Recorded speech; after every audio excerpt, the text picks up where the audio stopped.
সবাই আশা করি ভালো আছো। পরীক্ষা খুব ভালো হয়েছে, সেই কারণে ইন্টারভিউর জন্য প্রিপারেশন নিতে চাইছো। ইন্টারভিউ প্রিপারেশন নিতে গেলে তো আগে রেজাল্টের জন্য ওয়েট করতে হবে। রেজাল্ট বেরোক, রেজাল্ট বেরোনোর পর তারপরে একদম 7 দিন 8 দিন যে টাইম পাবে সেই টাইমটা লেগে পিঠে আদা জল খেয়ে লেগে পিঠে রাখতে হবে। একদম এমনভাবে পড়তে হবে যেন ওই 7টা দিন বা 10টা দিন দারুণভাবে কাজে লাগাবে। ওটা আর কি, ডেমো ক্লাস আছে আর তার সঙ্গে ইন্টারভিউ। ইন্টারভিউতে কি কোশ্চিন আসবে, এটা লাখ টাকার প্রশ্ন। এই প্রশ্নের উত্তর কেউ দিতে পারবে না যে ইন্টারভিউতে কি কোশ্চিন আসবে। হ্যাঁ, প্যাটার্নটা বলা যেতে পারে যে এই প্যাটার্নগুলো আসতে পারে বা এই জায়গাগুলো থেকে অ্যান্সার করা যেতে পারে। আমি ঠিকঠাক আছি, একদম আমি ঠিকঠাকই আছি।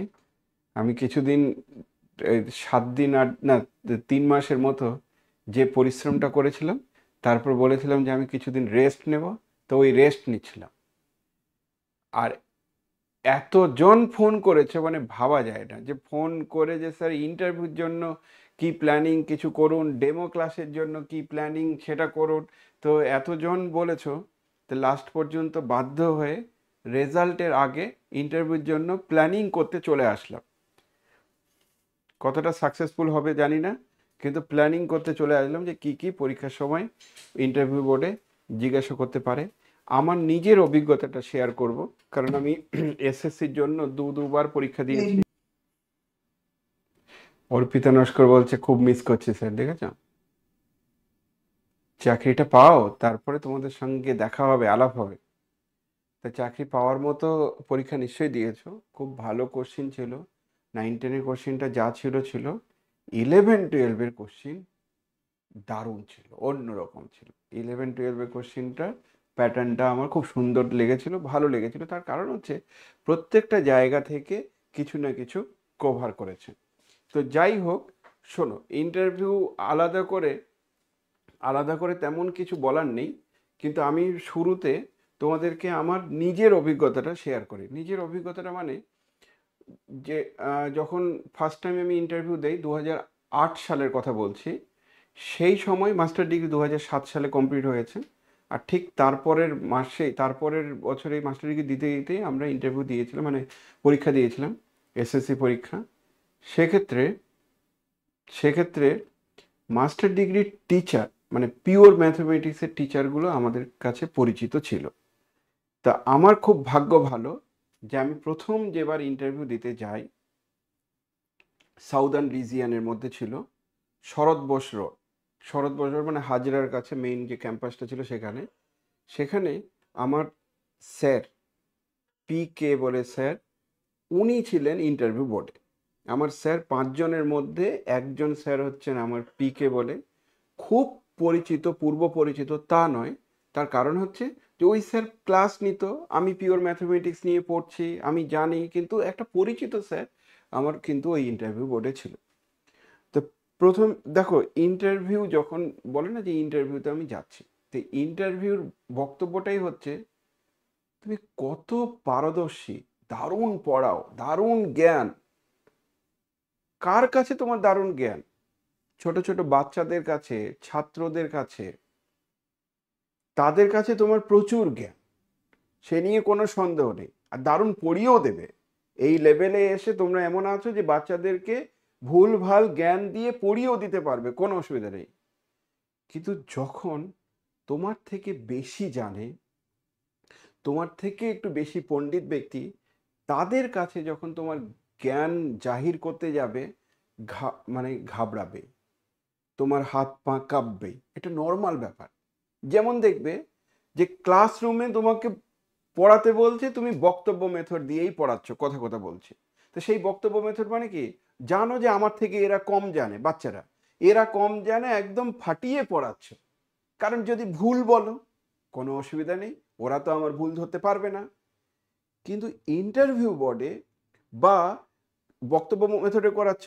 এবার ধরো তোমার কোনো একটা স্কুলে কোনো একটা ফাংশন হচ্ছে, সেখানে অনেকজন টিচার আছে বা অনেকজন বিশিষ্ট ব্যক্তি আছে, সেই জায়গাটাতে তোমাকে মাইক ধরিয়ে দিয়ে যদি বক্তব্য বলতে বলে, তোমার হাত পা কাঁপতে শুরু করবে। এটা ন্যাচারাল। এটা শুধু একজনের যে আমার স্যার খুব হয়, আরেকজনের স্যার খুব হয় না, বা অন্য একজনের হয় না খুব একটা, এটা নয় কিন্তু। মানে সবাই নর্মাল পার্সন, যদি নর্মাল পার্সন হয় তো সবার এই হাত পা কাঁপবে, কিছু করার নেই। কারো একটু বেশি, কারো একটু কম। মিনিমাইজ করার উপায় কি?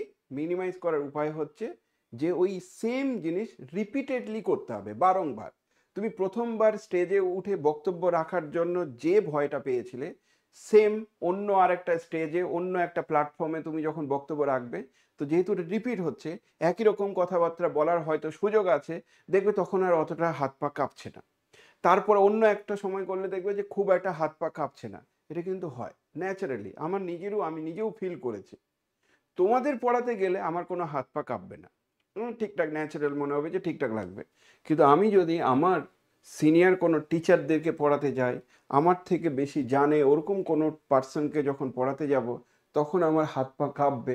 যেমনটি আমি তোমাদেরকে বলতাম যে যারা টিচার হবে তাদেরকে পড়ানো বড্ড টাফ, কারণ তোমরা অনেকেই খুব জ্ঞানী পার্সন আছো। তো তাদেরকে পড়ানো মানে কি, তার লেভেলে গিয়ে পড়ানো যাচ্ছে কিনা সেটাও একটা ব্যাপার। তো সত্যি কথা বলতে, যেহেতু তুমি ইন্টারভিউ বোর্ডে একদম বিশিষ্ট লোকজন, জ্ঞানী পার্সন, তাদেরকে অ্যাজ এ স্টুডেন্ট হিসাবে, অ্যাজ এ ছাত্র হিসাবে পড়াতে যাচ্ছ, তার মানে তুমি যতই জ্ঞান রাখো না কেন, তোমার হাত পা কাঁপতে বাধ্য। এটা ন্যাচারাল থিং, এটা সবার হয়। ওখান থেকে ওভারকাম করার একটাই রাস্তা, বারংবার প্র্যাকটিস করা।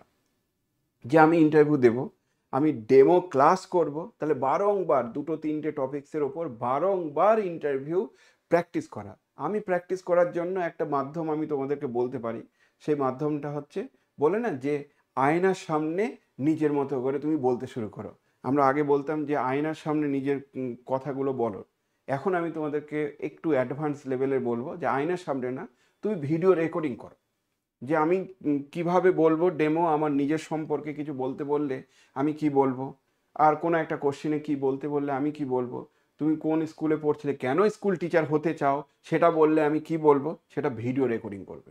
একদম মোবাইল পাশে রাখবে, দিয়ে ভিডিও রেকর্ডিং করবে। তারপর কি করবে, ডিলিট করে দেবে। কাউকে দেখানোর দরকার নেই। ভিডিও রেকর্ডিং করলে আবার ডিলিট করবে, ভিডিও রেকর্ডিং করবে আবার ডিলিট করবে। এতে কি হবে, তোমার কনফিডেন্স গ্রো হবে। কারণ তোমার তখন মনে হবে যে যেহেতু তুমি নিজের পড়াটা নিজে দেখছো, ভিডিওটা নিজে দেখছো, যদিও নিজের ভিডিও রেকর্ডিং নিজে দেখলে লজ্জাই লাগে সত্যি কথা বলতে। শুধু তাই নয়, নিজের ভিডিও লেকচার, নিজের ভিডিও কিছু কেউ যদি অন্য একজন দেখে আর তুমি সেটা পাশে আছো, তোমার লজ্জা লাগবে। তো এখানে লজ্জা লজ্জা করার কিচ্ছু নেই। সব যেন ক্ষমা ঘেন্না করে সব কিছু মাফ করে দাও, দিয়ে নিজের ভিডিও নিজে করে কিছু ডেমো ক্লাস রেকর্ড করো, যেটা খুব অ্যাডভান্টেজ দেবে, খুবই অ্যাডভান্টেজ দেবে। তো আমি আমার অভিজ্ঞতা শেয়ার করতে করতে অন্য জায়গায় চলে গেলাম। সেটা হচ্ছে, প্রথম যখন পরীক্ষাটা দিয়েছিলাম, আমাকে ফার্স্ট টাইম যে ইন্টারভিউ দেওয়ার আগে পর্যন্ত আমি ঠিকঠাক ছিলাম, সুস্থ সবল, ঠিক আছে, যা জিজ্ঞাসা করবে বলবো। তার কারণ হচ্ছে, এটা লিমিটেড কোনো টপিকস হয় না। তুমি সারা জীবনে যা শিখেছো সেখান থেকে তোমার কোশ্চিন আসতে পারে। তুমি মুখস্থ বিদ্যা করে যাচ্ছ না, যে আমি সব মুখস্থ করে নিলাম আর সেই মুখস্থ বিদ্যাটাই ওখানে ঝাড়বো, যে যা যা আছে সব বলবো। এরকম হয় না, মুখস্থ করে হয় না। যেটা পারবে না, সোজা সাপটা নিয়মে বলবে যে স্যার এটা আমার এই মুহূর্তে জানা নেই, আমি এটা এই মুহূর্তে বলতে পারবো না। একদম সোজা সাপটা নিয়মে, যে আমার আর কোনো অপশন নেই। কারণ তুমি যে পারবে না সেটাও যে পজিটিভভাবে বলতে পারছো সেটাও দেখা হচ্ছে, আর কিছুই না। তো যখন ইন্টারভিউ বোর্ডে আমি গেলাম, ইন্টারভিউতে গেলাম, প্রথম আমার যখন নাম আসলো, তার আগে সিরিয়াল নাম্বার থাকে। সিরিয়াল নাম্বার থাকলে কি হবে, তার আগে কিন্তু ডকুমেন্ট ভেরিফিকেশন হয়ে যায়।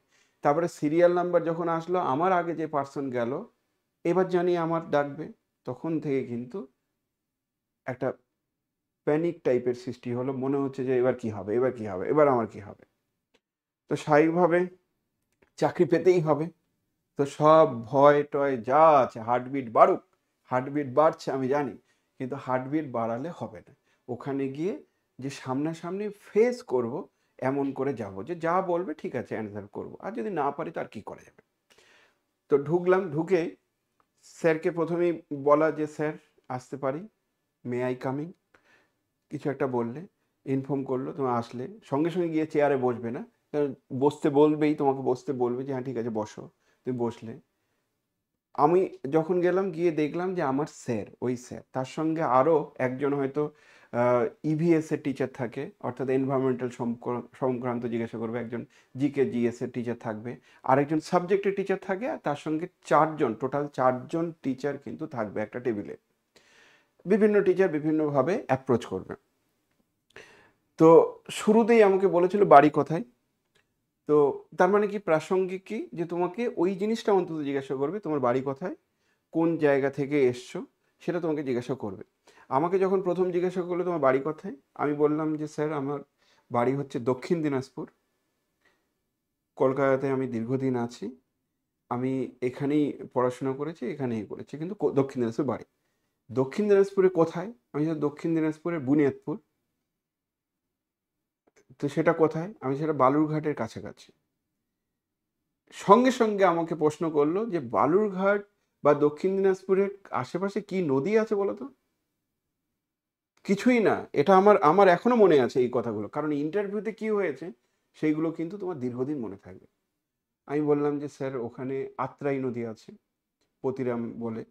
কেন এটা বলতে পারলাম? এটা কি মুখস্থ করে গেছিলাম? না, এটা তো আমার আমার এলাকা সম্পর্কে জিজ্ঞাসা করছে, আমার পারিপার্শ্বিক সম্পর্কে জিজ্ঞাসা করছে। সেটা কনসিয়াস মনে বলে না যে আমার সচেতনভাবে, আমার এটা সচেতনভাবেই বলতে হবে তা নয়, এটা অসচেতন মনেই আমার এটা মনে পড়ে গেছে যে আত্রাই নদী আছে। তখন সঙ্গে সঙ্গে জিজ্ঞাসা করলো, আচ্ছা এরপরে কি আরো পরপর কিছু নদী আছে তোমাদের ওখানে? তা আমি যে হ্যাঁ স্যার আছে। তা আত্রাই পরে আমাদের এখানে পূর্ণভবা নদী আছে, মালদাতে যদি চলে আসো মহানন্দা নদী আছে। তো এই নদীগুলো সম্পর্কে জিজ্ঞাসা করলো। এটা প্রথম স্টেজ। তারপরে আমার সাবজেক্টে যখন আসলো, সাবজেক্টে আমাকে একটা সুবিধা করে দিয়েছিল, ডাইরেক্ট বলল যে তুমি কোন জায়গা থেকে পড়ে এসছো। অর্থাৎ আমাকে একটা, বলে না যে বাম্পার অফার দিয়েছিল, একটা সুযোগ দিল যে তোমার স্ট্রং জায়গাটা কোথায়, কোন জায়গা থেকে তুমি পড়াশোনা করে এসছো, স্ট্রং জায়গাটা কোথায়। তো ওই সময় আমার সত্যি কথা বলতে অ্যানালাইসিস খুব ভালো লাগতো। তা আমি বললাম স্যার অ্যানালাইসিসটা খুব ভালো লাগে। তো অ্যানালাইসিসটা আমি পড়ে এসেছি, হচ্ছে অ্যানালাইসিসের কোন জায়গায়? আমি যে লিমিট, কন্টিনিউটি, সিকোয়েন্স, সিরিজ, এগুলো খুব ভালো লাগে। যেই বললাম সিরিজ টার্মটা উল্লেখ করলাম, সঙ্গে সঙ্গে আমাকে কোশ্চেন করলো যে সিরিজ কি, সিরিজ কাকে বলে। তাহলে সিরিজ কাকে বলে মানে, সিরিজ আসলে সিকোয়েন্সের যে সাম, সিকোয়েন্স যদি হয় তাহলে তার এলিমেন্টগুলোর সাম। তো এটা বললাম। ওখানে কিন্তু আমাদের বোর্ড ওয়ার্ক করার জায়গা ছিল না, বাট আমার পাশে একটা ছোট্ট পেজ দিয়ে দিয়েছিল, ওই পেনে লিখতে বলতো। যদি কোনো কিছু হয় তাহলে পেনে লিখতে বলবে। এবার তোমার ইন্টারভিউতে ধরো কোনো একটা টার্ম হয়তো লিখতে হবে, সেটা তুমি পেনে লিখতে হবে। তোমাদের কিন্তু ডেমনস্ট্রেশন করার যেহেতু আলাদা একটা জায়গা আছে, সো ভার্বাল বা মৌখিক যে জিনিসটা হবে সেটা সামনাসামনি হবে, আর ডেমনস্ট্রেশনটা কিন্তু আলাদা আলাদা করে হবে। এবার যেই জিজ্ঞাসা করলো যে সিরিজ কি, সিরিজের পরে আমাকে বললো কনভার্জেন্ট ডাইভার্জেন্ট কি। ওটা কিন্তু আমার স্যার, পিওর ম্যাথামেটিক্সের যে স্যার, উনি জিজ্ঞাসা করলেন। তারপরে আমাকে জিজ্ঞাসা করলো তাহলে বলো তো, 1² প্লাস 2² প্লাস 3² প্লাস 4² করে n² এর মান কত হবে। একদম ওটাই জিজ্ঞাসা করেছিল, এখনো মনে আছে যে 1² plus 2² plus 3² plus 4² plus n², এদের মানটা কত। তার মানে ওই সামটা বের করতে বলেছে। তাহলে এটা ইনস্ট্যান্ট তোমার ভ্যালুগুলো, তাহলে তুমি বুঝলে যে ওই টাইপের সিরিজ যেহেতু এসে, তার জন্য মানে ওই টিচার বা ওই স্যার আগে থেকে প্ল্যান করে আসেনি যে এই কোশ্চেনগুলো জিজ্ঞাসা করবো। আমি যেহেতু বলেছিলাম সিরিজ ভালো লাগে, সিকোয়েন্স ভালো লাগে, সে সিরিজ থেকে হঠাৎ করে ওই কোশ্চেনটা জিজ্ঞাসা করলো। তোমাকে কি জিজ্ঞাসা করতে পারে 1+2+3+n, তাহলে n সংখ্যক টার্মের সাম কত হবে, 1³ + 2³ + 3³ + n³ বা জিওমেট্রিক সিরিজ কোনগুলো, কনভার্জেন্ট কখন হয়, ডাইভার্জেন্ট কখন হয়, বা কোনো একটা সিরিজ সত্যি সত্যি কনভার্জেন্ট হবে কিনা, নেসেসারি কন্ডিশনটা কি জিনিস, এরকম করে কোশ্চেন জিজ্ঞাসা করতে পারে। এটা গেল সিরিজের পার্ট। তারপরে হঠাৎ করে অন্য একজন টিচার বলল যে খেলাধুলা করো তো। আমি যে হ্যাঁ স্যার ক্রিকেট খেলতে খুব ভালোবাসি। যেই বললাম ক্রিকেট খেলতে ভালোবাসি, বলছি ফেভারিট ক্রিকেটার কে, মানে নর্মাল যে কথাগুলো, ফেভারিট ক্রিকেটার কে। আমি বললাম Sachin Tendulkar favourite cricketer. Sachin Tendulkar favourite cricketer হওয়ার পর সঙ্গে সঙ্গে হয়ে গেল টোটাল সেঞ্চুরি কত। তাহলে তুমি যখন ফেভারিট ক্রিকেটারের নাম বললে, তাহলে স্বাভাবিকভাবে ওই ফেভারিট ক্রিকেটারের সব কিছু তোমাকে জানতে হবে। যে তুমি ভুয়ো কিছু বলছো কিনা, আদৌ তোমার ফেভারিট ক্রিকেটার নয়, অথচ তার সম্পর্কে বলছে ফেভারিট ক্রিকেটার। যেহেতু সবাই বলছে বিরাট কোহলি ফেভারিট ক্রিকেটার, তোমার আদৌ ফেভারিট নয়, কিন্তু বিরাট কোহলি তুমি বলে দিলে। তা আমার সচিন ছিল, আর সত্যিই আমি খুব খেলাধুলা খুব পছন্দ করতাম। তো ওই মুহূর্তে আমার জানাও ছিল যে টোটাল ওনার সেঞ্চুরি কত, ওই মুহূর্তে টোটাল সেঞ্চুরি বর্তমানে কত, সঙ্গে সঙ্গে আমি উত্তরটা বলে দিলাম। আরেকজন আবার আরেকজন দেখলাম যে এই ক্রিকেট সম্পর্কে ওটা জিজ্ঞাসা করলো, আর একটা কি কোশ্চেন জিজ্ঞাসা করেছিল সেটা আমার এখন এই মুহূর্তে মনে নেই। দিয়ে হঠাৎ করে তারপরে এনভায়রনমেন্টাল সায়েন্স, পরিবেশ সংক্রান্ত, যে প্রথমেই আমাকে আত্রাই নদী সম্পর্কে এগুলো জিজ্ঞাসা করছিল, উনি তখন শুরু করলেন যে আরও মানে পরিবেশ সংক্রান্ত কথাবার্তাগুলো শুরু করেছিলেন। দিয়ে তারপরে একটা কথা বলেছিল যে তুমি টিচার হতে কেন চাও, টিচিং প্রফেশনটাই বেছে নিচ্ছ কেন, কোথাও পড়াচ্ছিলে? আমি যে হ্যাঁ স্যার, আমি 2008 সাল থেকেই, মানে 2007 সাল থেকেই অনার্স লেভেলে টিউশন পড়াই, এটা আমি বলেছিলাম, যেটা করি সেটা বলেছিলাম। এবার অনেকে বলে যে স্যার ওটা গোপন রাখা উচিত নাকি, আমি বলছি না, গোপন রাখার কিছু নেই। তুমি যেটাতে পারদর্শী সেটা তুমি বলবে, তাতে তুমি কোশ্চিন উত্তর পারলে না কিচ্ছু এসে যায় না। কেউ বলে যে স্যার আমি পিএইচডি করি, সেটা বলার খুব দরকার আছে? আমি বলছি হ্যাঁ রে বাবা, না বললে হয়? পিএইচডি করো, তুমি রিসার্চ কমপ্লিট করেছো বা রানিং চলছে বা থিসিস এটা লিখেছো, এটা তো তুমি তোমার নিজেকে জাহির করা হলো যে হ্যাঁ তুমি তোমার পারফেক্ট জায়গাটা তুমি বললে, তাহলে তুমি পিএইচডি করো, সেটা বলা উচিত।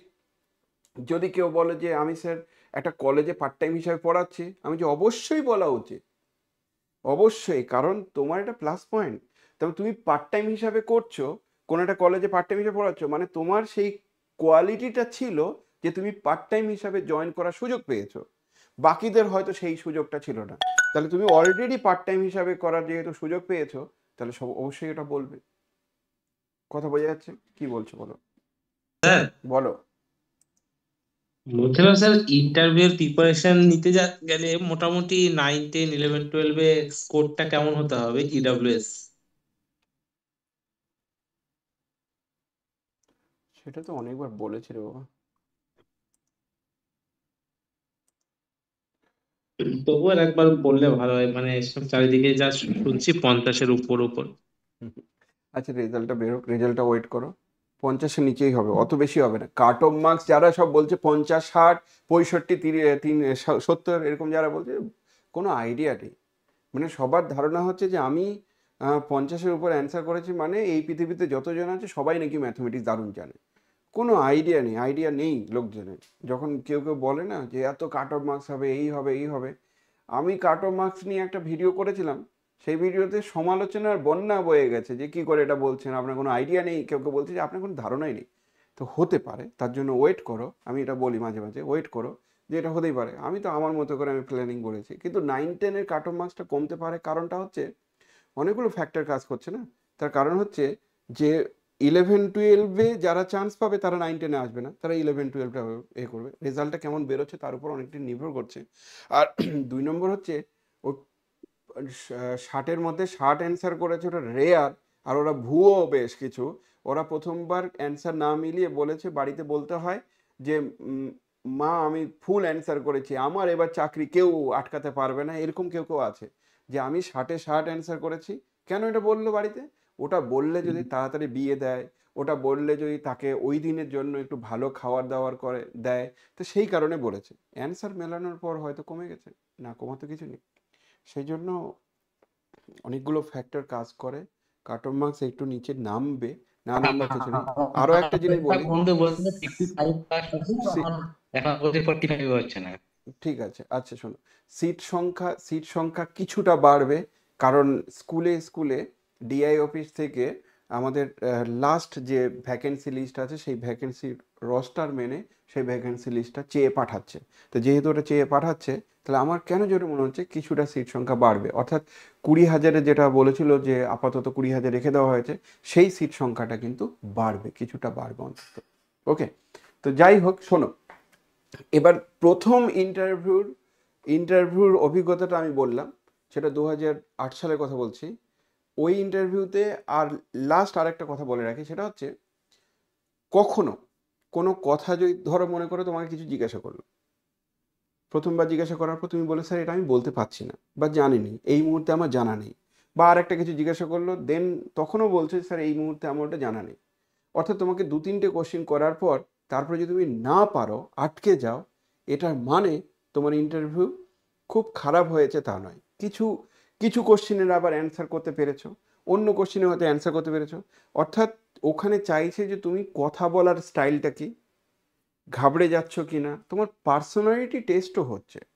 এটা তো পার্সোনালিটি টেস্টই, নামই তো দিয়েছিল পার্সোনালিটি টেস্ট। তাহলে পার্সোনালিটি টেস্ট হচ্ছে মানে তুমি কোনো কিছু পারলে না তার মানে তোমার নলেজ নেই তা নয়, কারণ ওই মুহূর্তে দেন এন্ড দেন তোমার মাথার মধ্যে নেই।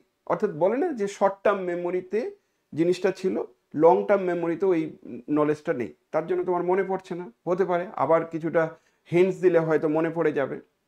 তবু আমি বলবো যে যদি আটকে যাও, বারংবার যদি আটকে যাও, তাহলে অনেক সময় ইন্টারভিউতে কি করে বলবে যে ঠিক আছে তাহলে তুমি আজকে আসতে পারো, এটা মানে ইন্টারভিউ খুব খারাপ হয়েছে। অর্থাৎ তোমাকে 3-4টে কোশ্চিন বলে আর কোশ্চিনের একটা পারলে না আর উত্তর আর কিছু বললো না, তুমি মনে মনে চাইছো স্যার আরও কিছু কোশ্চিন করুন, আরও কিছু কোশ্চিন করুন, কিন্তু সেটা তো আর ডাইরেক্ট বলতে পারে না, না স্যার অন্য কোশ্চিন করুন পেরে যাব, স্যার আর একটা কোশ্চিন করুন পেরে যাব, এটা কিন্তু ডাইরেক্ট বলা যাবে না, এটাও ব্যাড ইমপ্রেশন তৈরি হবে যে আমি এই কোশ্চিনটা পাচ্ছি না কিন্তু অন্য কোশ্চিন করুন পেরে যাব, ওই কোশ্চিনটা পাচ্ছি না কিন্তু অন্য কোশ্চিন করুন পেরে যাব, এটা কিন্তু ব্যাড ইমপ্রেশন হবে। কথা বোঝা যাচ্ছে কি বলছি? তো সেই কারণে এমনভাবে চেষ্টা করবে যেন অন্তত কিছু কোশ্চেন অ্যান্সার করে আসতে পারি। যদি তোমার ইন্টারভিউ শেষ হয়ে যায়, যদি দেখো যে 4-5টা কোশ্চেনের পর আর কোনো কোশ্চেন করলো না, ছেড়ে দিল, কিছু বলার নেই, ওটাই তোমার লাক, তুমি বেরিয়ে এসো, ভালো নাম্বার দিলেও দিতে পারে, না দেওয়ার কিছু নেই। ওই জায়গাটাতে স্ট্রংলি কতটা ফেস টু ফেস, কতটা তুমি সামনাসামনি করতে পারছো সেটাই দেখতে চাই, আর কিছুই না। এখন যেহেতু অ্যাডিশনালি ডেমোস্ট্রেশন চলে আসলো, তো ডেমোতেও কিন্তু ইমপ্রেস করার মতো কিছু কিছু জিনিস আছে। তুমি পড়াচ্ছ, সেই পড়ানোটা একটু সুন্দর করে পড়াতে হবে, ডেমোস্ট্রেশন করে পড়াতে হবে, অর্থাৎ অ্যাক্টিভ ভাবে পড়াতে হবে। যেমনটি মাঝে মাঝে আমার মনে হয় যে কখনো কখনো আমি বলি যে তোমাদেরকে পড়াচ্ছি রে বাবা, তোমরা কেউ লিপ করে যাচ্ছ না, এটার মানে হচ্ছে যে আমি ঠিকঠাক করে বলছি যে না বিরক্ত লাগছে না, খুব বিরক্ত লাগছে স্যার আপনি কি পড়াচ্ছেন ভালো লাগছে না, এটা মানে বিরক্ত লাগছে, তখন লিভ করে চলে যাচ্ছে, অর্থাৎ নিতে চাইছে না। তো এটা কখন হবে জানো তো, একই কথা বারংবার বারংবার বললে বিরক্ত হয়ে যায়। অর্থাৎ একটা কথা একবারই বলবো, যে একবারেই কভার করে চলে যাব, দ্বিতীয়বার আর বলবো না। তাহলে মানে বারবার মানে আটকে যাওয়াটা খুব সমস্যা। ওই জন্য যে টপিক্সটা তুমি পড়াবে সেটা প্রি ডিফাইন আগে থেকে সিলেক্ট করা থাকবে। অনেকে বলে যে স্যার যদি বলে যে এই জায়গা থেকে পড়াও বা ওই অমুক টপিকস থেকে পড়াও, আমি ওই টপিকগুলো পড়ে যাইনি, তাহলে কি হবে স্যার? সাধারণত 95%, বলছি 90 থেকে 95%, কোনোদিন তোমাকে বলবে না যে তুমি এই টপিকস থেকে পড়াও যেটা তোমার প্রিপারেশন নেই। অর্থাৎ তোমাকে বলবে যে তোমার চয়েস মতো, তোমার পছন্দসই তুমি একটা টপিক সিলেক্ট করে ডেমো ক্লাস করো, তোমাকে পছন্দ দেবে। তো তার জন্য তুমি সিলেক্টেড একটা টপিক্সই যাবে না, 2-3-4টে টপিক্স অন্তত ডেমো হিসাবে রেডি করে রাখবে। সেটার জন্য আমি তোমাদের সাজেস্ট করলাম মোবাইলে রেকর্ডিং করো। মোবাইলে রেকর্ডিং করলে নিজে বুঝতে পারবে যে কী হচ্ছে, মোবাইলে রেকর্ডিং করো। কিন্তু ফাঁকা ঘরে কেউ নেই, মোবাইলে রেকর্ডিং করলে হয়তো ভালো পড়াচ্ছ, তাহলে যখন ইন্টারভিউ বোর্ডে পড়াবে তখন হয়তো একটু সামান্য কম পড়াবে, কিন্তু বেটার পড়াবে, চিন্তা করার কোনো দরকার নেই। আমার সেকেন্ড যে ইন্টারভিউ বোর্ড ছিল, সেই বোর্ডটা ছিল, সেকেন্ড ছিল 2012 সালে। এটা আমার অভিজ্ঞতা শেয়ার করছি। 2012 সালে আমি প্রথম স্কুল ছিল আমার যেখানে, সেই স্কুলটার নাম হচ্ছে গোবিন্দপুর ইউনিয়ন শিক্ষা নিকেতন, আমতলার কাছে। আমতলা হচ্ছে ডায়মন্ড হারবার রোড, তার আমতলা, তা আমতলার কাছে গোবিন্দপুর ইউনিয়ন শিক্ষা নিকেতন। আর ওই সময় আমি থাকতাম তোমার রিপন স্ট্রিটে। তো রিপন স্ট্রিট থেকে আমাকে ডেইলি বাইকে করে যেতে হতো 39 কি 35 কিলোমিটার, রোজ রোজ যেতে হতো। তো তখন থেকে আমার মনে হতো যে না আমাকে একটা কাছাকাছি স্কুল নিতেই হবে। তো কাছাকাছি স্কুল নেওয়ার জন্যই উচ্চশ্রী টাইপের পোর্টালগুলো ছিল না, বর্তমানে যে উচ্চশ্রীটা আছে সেটা ছিল না। আবার তোমার চাকরি আলাদা করে এসএসসি নিয়ে তবেই তোমাকে চেঞ্জ করতে হবে, তবে সার্ভিস কন্টিনিউ হতো। অর্থাৎ ওখানে যে আমার সার্ভিসের স্যালারিটা যেখানে শেষ করেছি তার কন্টিনিউয়েশন হয়েছে। মানে 2009 সালে আমি জব পেয়েছিলাম প্রথম, 2009 থেকে আমার সার্ভিসটা কন্টিনিউ হয়েছে। তো ওই সময় আমার মনে হয়েছিল যে আমাকে একটা আলাদা একটা পরীক্ষা দিয়ে আবার এ করতে হবে, ফর্ম ফিল আপ। আর ওই সময় 1 বছর অন্তর অন্তর, 1 বছর না, প্রতি বছরই প্রায় পরীক্ষা হতো, রিসেন্ট দিনে শুধু আটকে গেছে। তো যেদিন পরীক্ষা সেদিনও কিন্তু আমি সকালবেলা টিউশন পড়িয়েছি। মিত্র ইনস্টিটিউটে আমার পরীক্ষা সেন্টার পড়েছিল, আমি সকালবেলা সত্যিই ওই দিন টিউশন পড়িয়ে আমি পড়াতে গেছি, অর্থাৎ কোনো প্রিপারেশন ছাড়াই পড়িয়েছি, প্রিপারেশন ছাড়াই পরীক্ষা দিয়েছি। ইন্টারভিউ বোর্ডে যখন আমি যাই সেখানে সেম জায়গা না, ওটা ছিল আমাদের খুব সম্ভবত নন্দনের পাশে একটা পুরো কমিউনিটি হল একটা নিয়েছিল, সেই জায়গায় ইন্টারভিউটা হয়েছিল, বড় করে ইন্টারভিউটা হয়েছিল। সেইখানে গিয়ে দেখছি মঞ্জুষা মজুমদার, মানে আমার ম্যাডাম, উনি ইন্টারভিউ বোর্ডে প্রেজেন্ট। আর মঞ্জুষা ম্যাডাম ছিলেন আমার স্পেশালের ম্যাডাম। স্পেশাল মানে, স্পেশাল সাবজেক্ট কথাটির মানে হচ্ছে যে ওনার কাছে আমি ডিফারেন্সিয়াল জিওমেট্রি পড়েছিলাম, পিওর ম্যাথামেটিক্সে। উনি আমাকে পার্সোনালি চিনতেনও। তো ওই ম্যাডাম ছিল, পাশে আরও কয়েকজন ছিল। তো অন্যজন যে কোশ্চিন করছে সঙ্গে সঙ্গে ম্যাডাম একটা সহজ কোশ্চিন করে দিচ্ছে, সেই কোশ্চিনটা আমার পারার মতো। তো ওই সময় বেশ কিছু কোশ্চিন ছিল, সেগুলো সাবজেক্ট রিলেটেড। তো ওই ম্যাডাম কিন্তু আমাকে বলিনি যে তোমার কোন জায়গা থেকে ভালো, ওরকম কিছু বলেনি। র্যান্ডামলি কোশ্চিন জিজ্ঞাসা করেছিল, ক্যালকুলাস থেকে কোশ্চিন জিজ্ঞাসা করেছিল, আর ম্যাট্রিক্স ডিটারমিনেন্ট থেকে কোশ্চিন জিজ্ঞাসা করেছিল। একটা কোশ্চিন জিজ্ঞাসা করেছিল সেটা খুব ট্রিভিয়াল, যে A plus determinant of A plus B সমান সমান determinant of A plus determinant of B, এটা হবে না হবে না, বা ডিটারমিনেন্ট অফ এ প্লাস বির মান কত। তো সেটা অনেকে ভুল করে যে হ্যাঁ ওটা তো হবে, কিন্তু ওই ধরনের একটা কোশ্চেন বলেছিল। আর আর বলেছিল জেনারেল নলেজ থেকে বেশ কিছু কোশ্চেন বলেছিল। ওই সময় ক্রিকেট থেকেও আমাকে কোশ্চেন জিজ্ঞাসা করেছিল, বেশ কিছু কোশ্চেন। কিন্তু প্রথমবার ইন্টারভিউতে কি কি কোশ্চেন করেছিল সেগুলো আমার পুরোপুরি মনে আছে, কিন্তু এটার কোশ্চেন পুরোপুরি মনে নেই, খুব একটা ভালো মনে নেই। কিন্তু দুবারই আমি এত লাকি ছিলাম, দুবারই আমার পিওর ম্যাথামেটিক্সের স্যার ছিল। যাই হোক, সেটার জন্য যে বিশাল অ্যাডভান্টেজ পেয়েছিলাম তা নয়, কিন্তু কিছুটা তো অ্যাডভান্টেজ পেয়েছিলাম। তো এই গেল আমার ব্যক্তিগত, আমি ইন্টারভিউ শেয়ার করলাম। এবার ইন্টারভিউর জন্য কি কি করতে হবে না করতে হবে, আমি কতগুলো একটু চার্ট করেছি। চার্ট মানে, চার্ট বলতে যে কোন কোন জায়গা থেকে তোমাদেরকে একটু ভাবতে হবে কি কি করতে হবে তার একটা চার্ট করেছি, আর দুই একটা কোশ্চেন নিয়ে আলোচনা করছি। যেমন কেউ কেউ আমাকে জিজ্ঞাসা করেছে, স্যার প্যাডাগজি থেকে কোশ্চেন করতে পারে? আমি বলছি ইয়েস, প্যাডাগজি, চাইল্ড প্যাডাগজি থেকে কোশ্চেন করতে পারে। তুই বলছিস চাইল্ড প্যাডাগজি তো আপার প্রাইমারির জন্য আছে। আমি যে আপার প্রাইমারির জন্য থাকলো, 9-10 মানে শুধু 9-10-এর ক্লাস করবে তা নয়, কিন্তু তোমাকে আপার প্রাইমারির ক্লাস করতে হবে। আর আমরা আমরা সবাই জানি যে আপার প্রাইমারির যা স্যালারি 9-10-এর জন্য কিন্তু সেম স্যালারি। কারণ আগে কি ছিল, আগে ছিল হচ্ছে 5, 6, 7, 8, 9, 10, মানে এটা পুরো আপার প্রাইমারি টিচার। আমি যখন জয়েন করি প্রথমবার তখন কিন্তু আমি আপার প্রাইমারি টিচার, কিন্তু যেহেতু আমার মাস্টার ডিগ্রি ছিল, ফুল এটা ছিল, তার জন্য আমি পিজি স্কেলের স্যালারিটা পাই, কিন্তু আমি আমার ব্যক্তিগতভাবে আমি আপার প্রাইমারি টিচার। পরবর্তীতে এনইপি, ন্যাশনাল এডুকেশন পলিসির আন্ডারে 2002, 2020, তো ন্যাশনাল এডুকেশন পলিসির আন্ডারেই কিন্তু এই গল্পটা চেঞ্জ করলো যে না, প্রাইমারি মানে 5টাকেও ঢোকাতে হবে।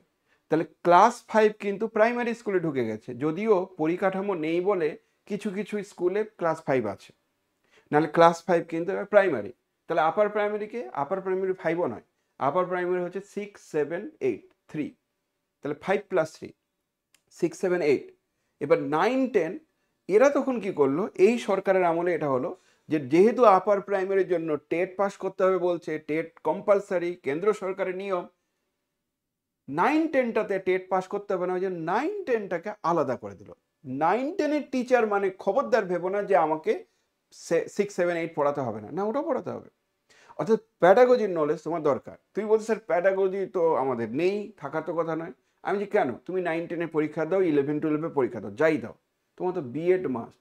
তো বিএড মানেই তো প্যাডাগজি, চাইল্ড প্যাডাগজি, ওগুলো নিয়েই তো পড়াশোনা করেছো। তো বিএড মানে তো এডুকেশন সাবজেক্ট, তো বিএড মানেই প্যাডাগজি। তার প্যাডাগজি থেকে কোশ্চেন করলেও করতে পারে, কারণ প্যাডাগজি কোশ্চেনগুলো মোটামুটি কি হয় যে ইনটুশন দিয়েও অ্যান্সার করা যায়।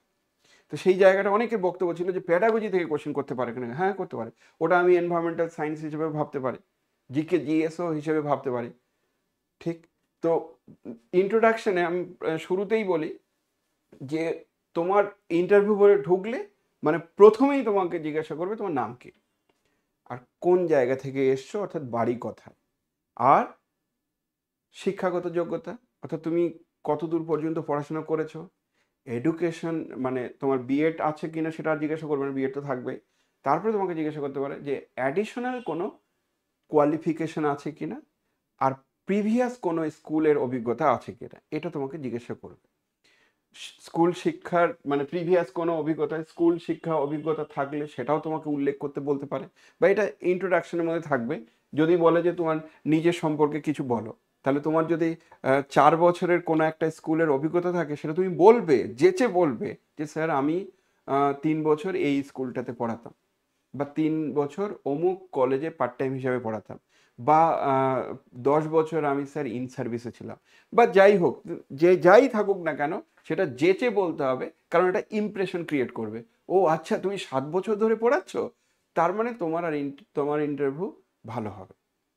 7 বছর ধরে পড়াচ্ছ মানে এটা ব্যক্তিগতভাবে আমি ফিল করি, যে টিচার মানে আনটেন্টেড টিচারের কথা বলছি, যে টিচার অলরেডি 7 বছর ধরে চাকরি করেছিল, 7 বছর ক্লাসরুমের সঙ্গে পরিচিত ছিল, উনি যে স্টাইলে পড়াবে, একদম নিউ কামার যে সমস্ত স্যার আছো ম্যাডাম আছো, তারা কিন্তু সেই স্টাইলটা ফলো নাও করতে পারো।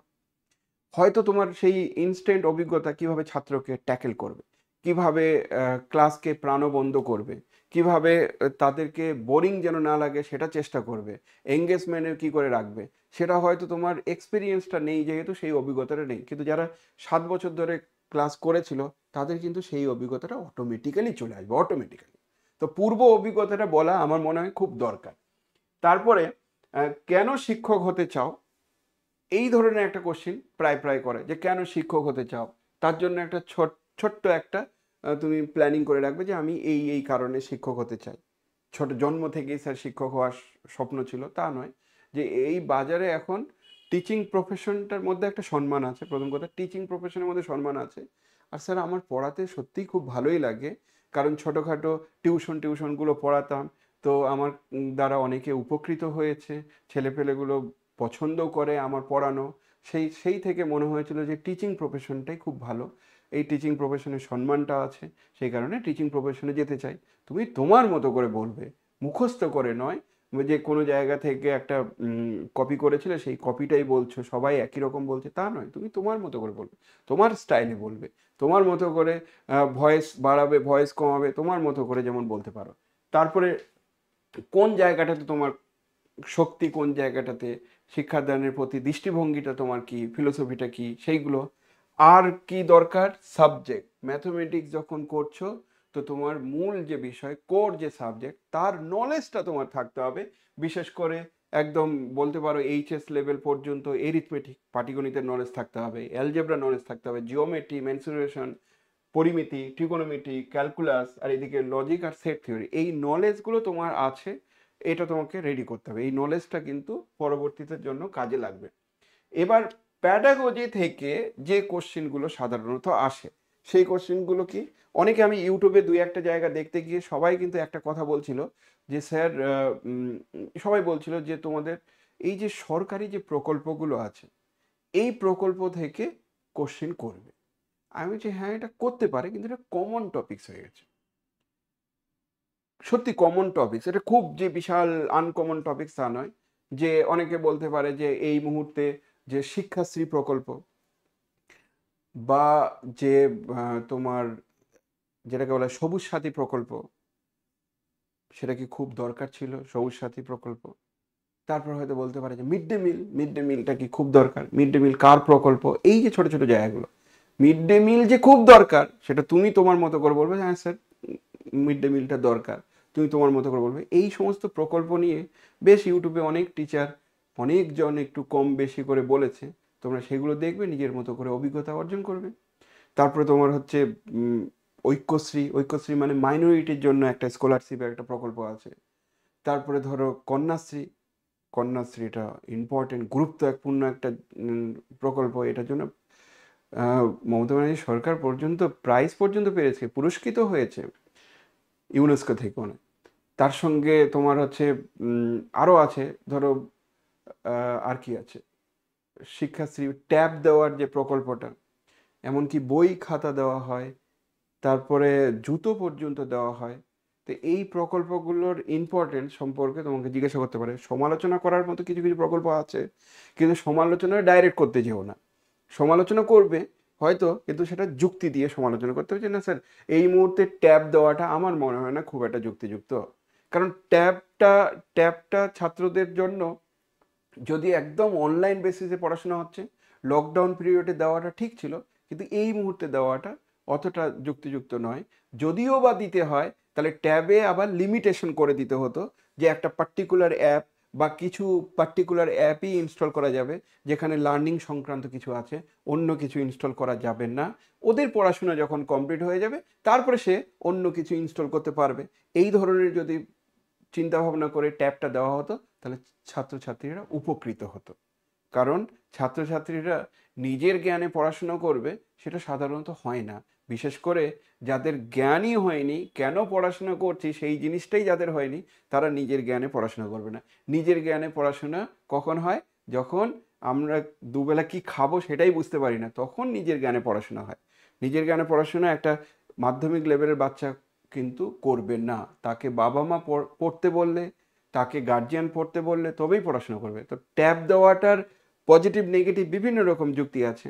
কিন্তু কন্যাশ্রী, তারপরে তোমার হচ্ছে এদিকে হচ্ছে আর কি আছে বাবা, মনে পড়ছে না, মিড ডে মিল প্রকল্প, এইগুলো খুব ইম্পর্টেন্ট। সবুজ সাথী খুব দরকার, সবুজ সাথীটা খুব দরকার। সাইকেল, হ্যাঁ সাইকেল হয়তো অনেকে কিনে নেবে, কিন্তু কিছু কিছু বাচ্চা আছে যারা সাইকেলও কিনতে পারে না, তার জন্য আসে না, তো তাদের জন্য এটা দরকার। কিছু কিছু প্রকল্পের গুরুত্ব আছে।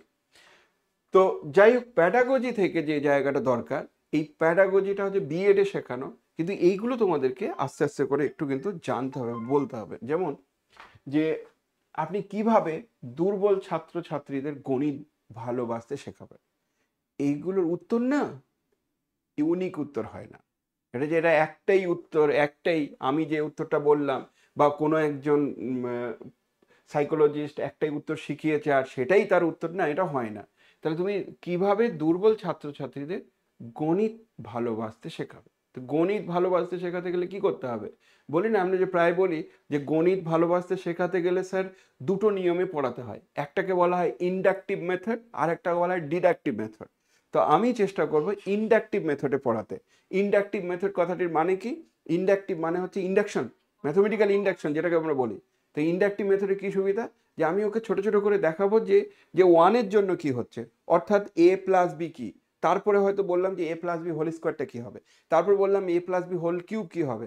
অর্থাৎ আমরা ধরে ধরে ছোট ছোট ছোট ছোট জায়গাগুলো করে একদম ওর ওর বোধগম্য হবে, বাচ্চার বোধগম্য হবে, এমন করে পড়ে পড়ে তাকে সাবজেক্টের প্রতি ভালোবাসতে শেখাবো।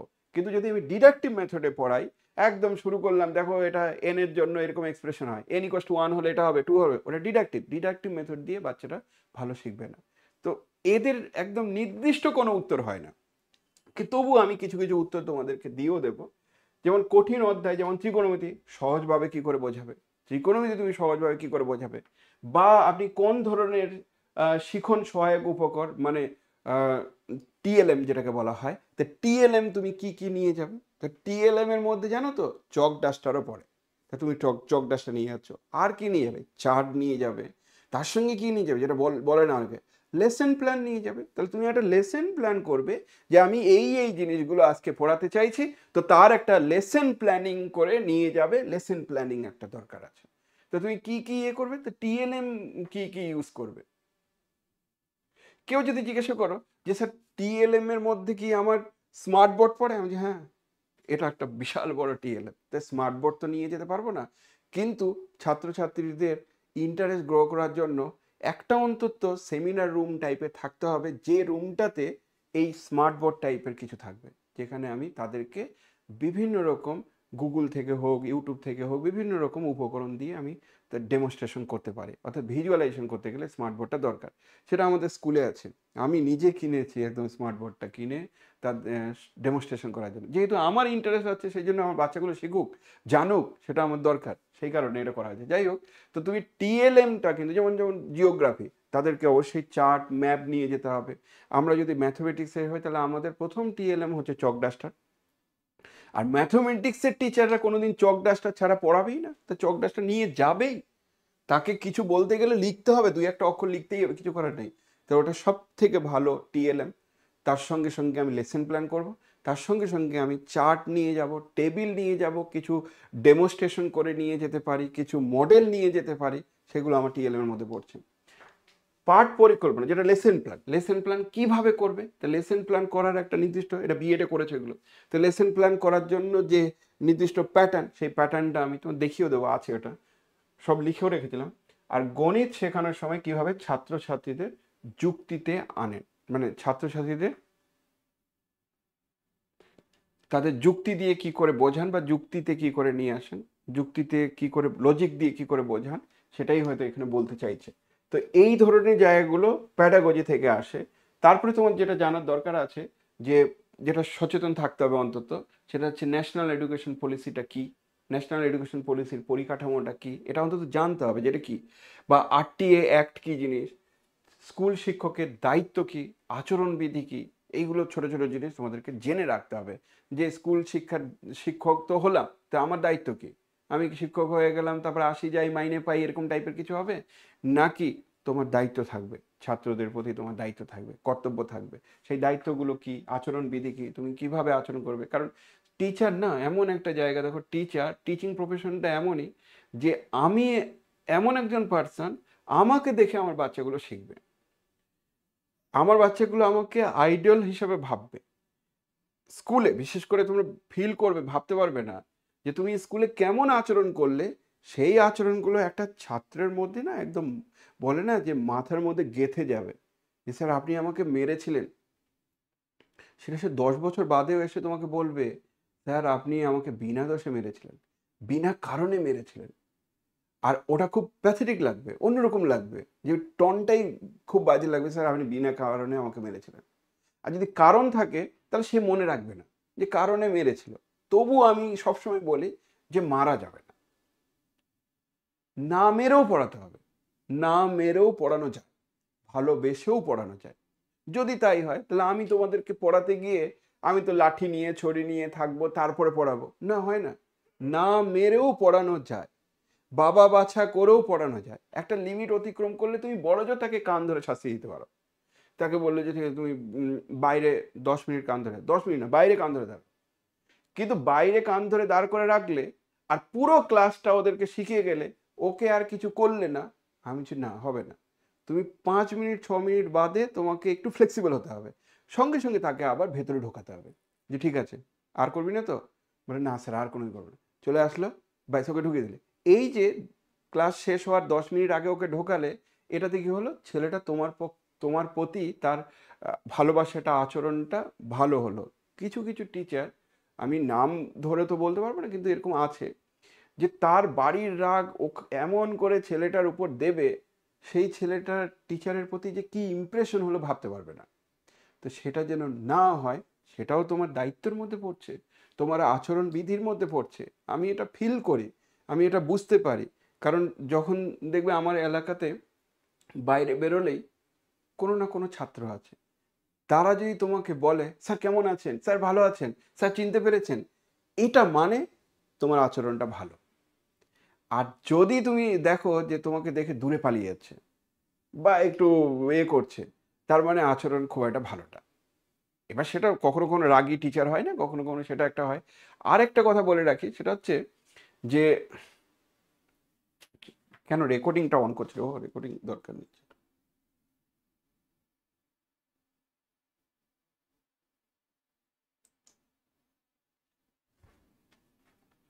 পিডিএফটা পাওয়া যাবে স্যার, হ্যাঁ পিডিএফ এগুলো দিয়ে দেবো, এইগুলো পিডিএফ পেতে কতক্ষণ। আমি জাস্ট তোমাদেরকে পড়াবো, তার আগে একটু প্ল্যানিং করছিলাম যে কি বলতে হয় না বলতে হয় সেটা।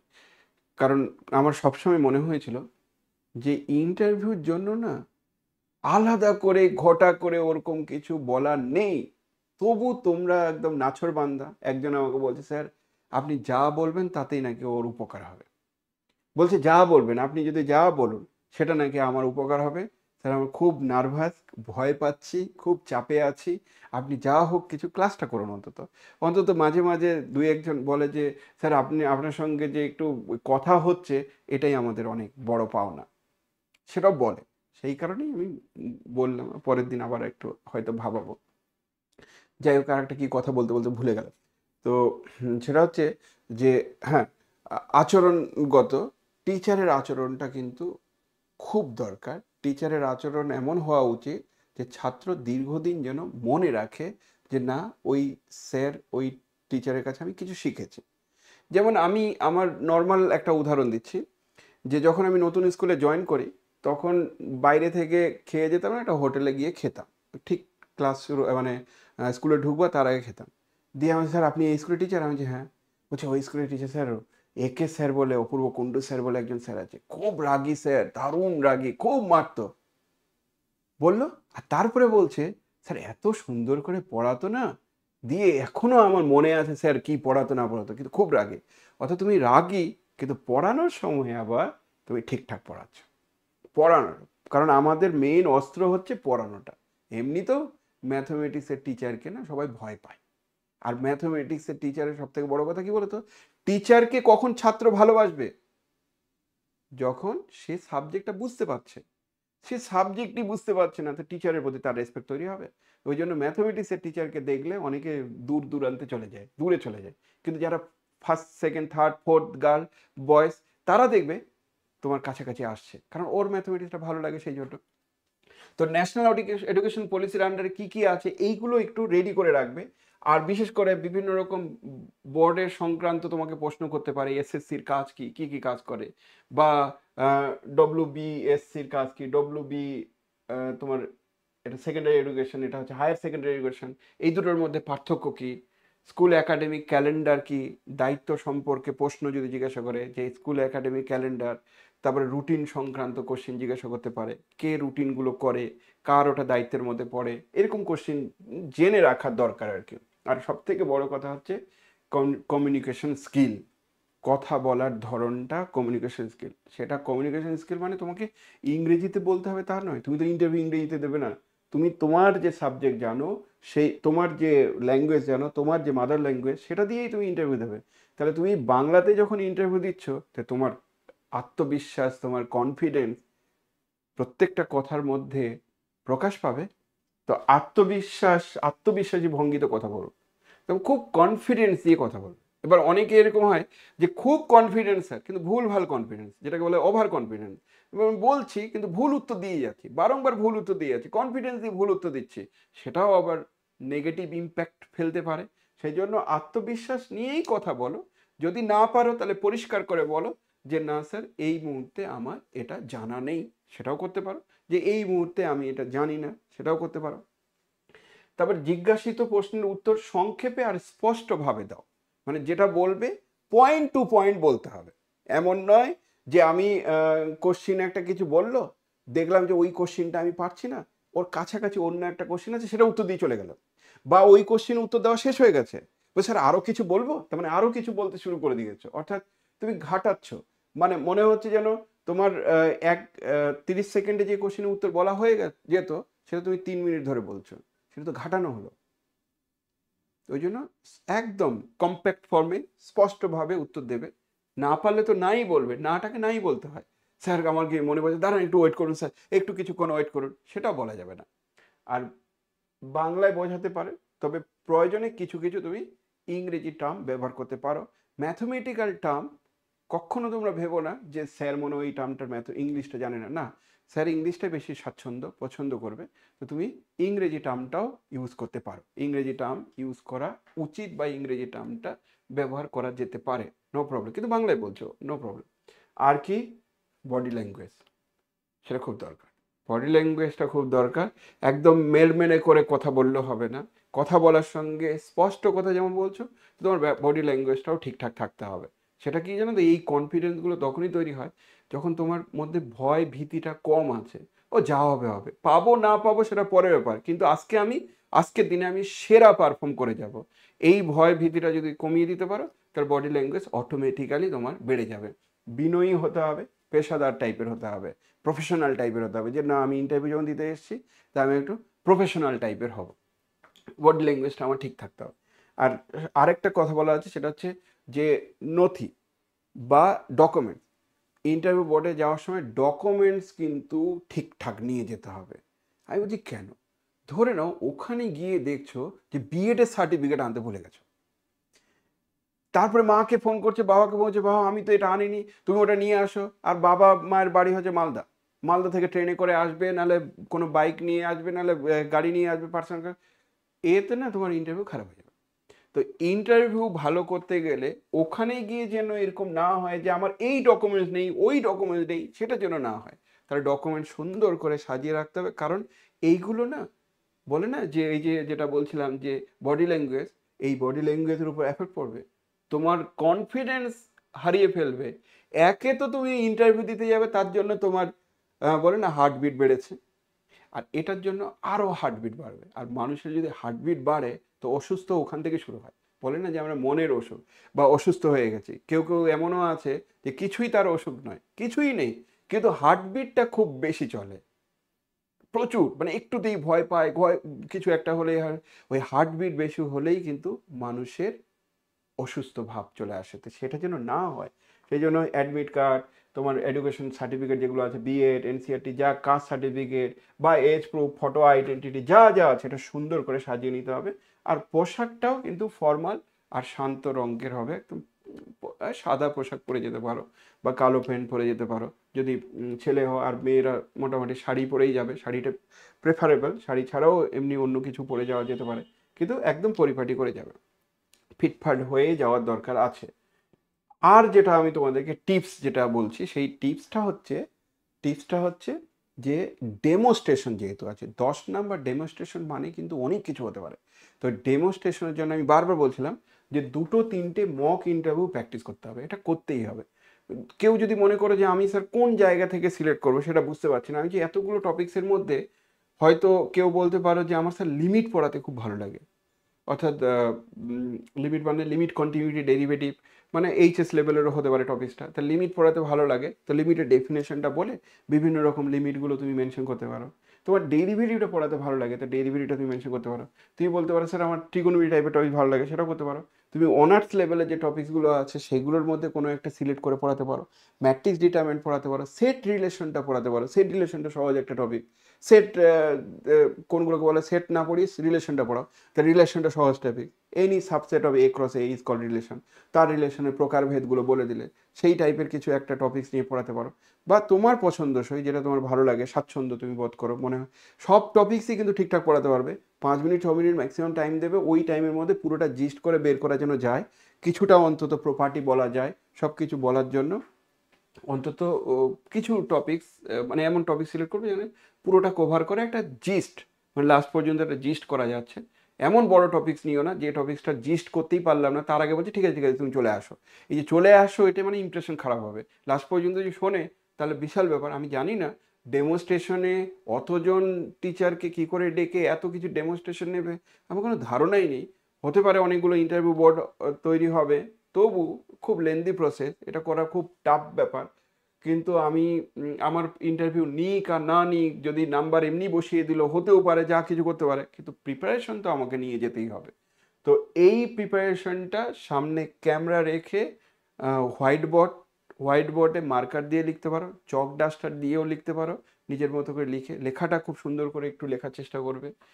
ডেট আর কোন চ্যাপ্টার পড়াচ্ছ সেই হেডিংটা দিতেই হবে, এটা খুব দরকার, ডেট আর হেডিং দেওয়াটা খুব দরকার। এটা কিন্তু ডেমনস্ট্রেশনের জন্য আমি একদিন তোমাদের বোঝাবো, কারণ এগুলো কোথায় শিখেছি বলো তো, বিএডে শিখেছি। নর্মাল নিয়মে ক্লাসরুমে সবসময় আমরা ডেট এগুলো দিই না, কিন্তু হ্যাঁ চ্যাপ্টার নামটা দেওয়া হয়, কখন কি পড়াচ্ছ, কোন পিরিয়ড, চ্যাপ্টার নাম, ডেট, এগুলো সব দেওয়া হয় না। বা পুরো ক্লাস শেষ হয়ে যাওয়ার পর তার বোর্ডটা আবার মুছে আসতে হয়, বোর্ডটা আবার মুছে টুছে আসতে হয়, তো সেই সমস্ত ডেকোরামগুলো একটু মেনটেন করবে। গণিতের সূত্রগুলো যে, আজকে বলছে আজকে হ্যাঁ হ্যাঁ কি বলছো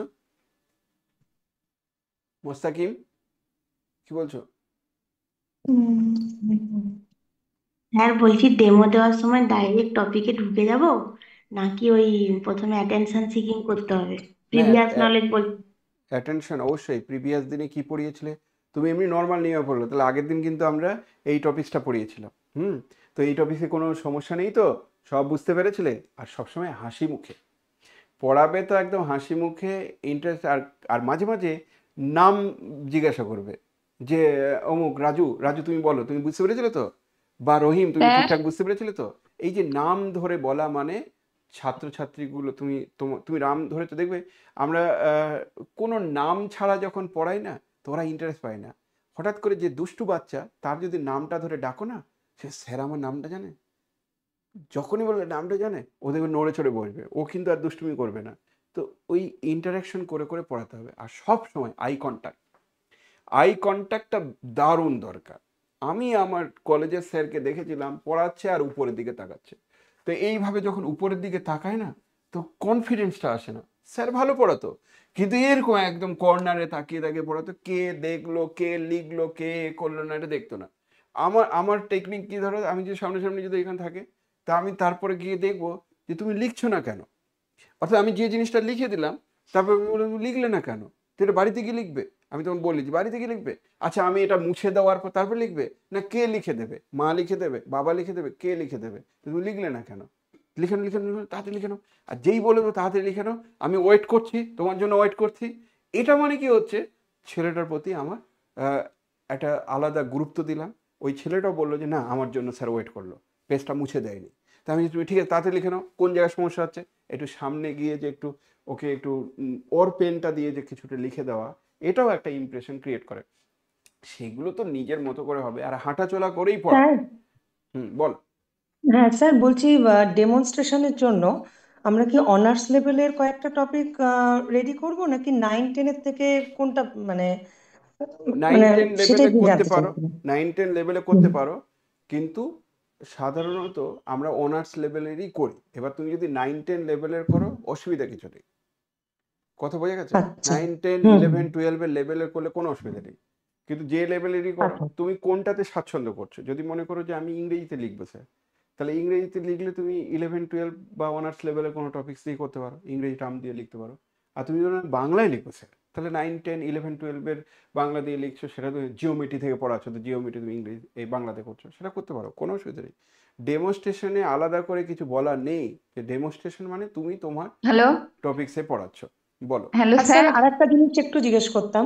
হুম। স্যার আমি যেহেতু একটা ওই আইসিএসসি ইংলিশ মিডিয়াম স্কুলে যুক্ত রয়েছি, তো আমার ইংলিশেই মানে পড়াতে পড়াতে ওটাই অভ্যেস হয়ে গেছে। এবার আমি যদি ওখানে মানে ইংলিশ টার্ম বেশি ইউজ করে ফেলি বা কোনো অসুবিধা ওইভাবে বোঝাই, সেটা কি কোনো নেগেটিভ ইমপ্রেশন একদম হবে? না, নেগেটিভ না। ইংলিশ টার্ম তুমি যদি বেশি ইউজ করো, টিচাররা বুঝবে, হুম। বরঞ্চ ইংলিশ টার্মে ফ্লুয়েন্টলি ইংলিশও বলতে পারো, নো প্রবলেম। তাতে তো ইমপ্রেশন আরও বাড়বে। কিন্তু ফ্লুয়েন্ট ইংলিশ বলতে গিয়ে ভুল ইংলিশ বলছো, সেটাতে ইমপ্রেশন খারাপ হবে। তো না ইমপ্রেশন না। তৈরি করে রাখতে গেলে তুমি যেটাতে স্বাচ্ছন্দ্য বোধ করছো, মিক্সড ল্যাঙ্গুয়েজে পড়াচ্ছ, নো প্রবলেম, কোনো অসুবিধা নেই। আচ্ছা আচ্ছা, হ্যালো আমার স্যার। Thank you. মেইনলি হচ্ছে, আমি ধরো প্র্যাকটিক্যালি আমি ধরো ইন্টারভিউ নিচ্ছি তোমাদেরকে, তা আমি ইন্টারভিউ নিয়েছি রে বাবা, যদি বলো কেন নিয়েছি, কারণ আমরা অলরেডি, তোমরা জানো যে আপার প্রাইমারি ক্লাস শুরু হয়েছে, তার সঙ্গে সঙ্গে group C group D class শুরু হয়েছে, তোমরা জানো। তো যে টিচারগুলো পড়াবে, তাদের আমি তো ইন্টারভিউ নিয়েছি। আমি বসে থেকে ও ক্লাস নিচ্ছে, তারপর আমি বলছি না, এই জায়গাটা ঠিকঠাক হচ্ছে না, এটা ঠিক হচ্ছে না, এটা কিন্তু ছেলেপেলেগুলো পছন্দ করবে না, বা ওটা পছন্দ করবে না।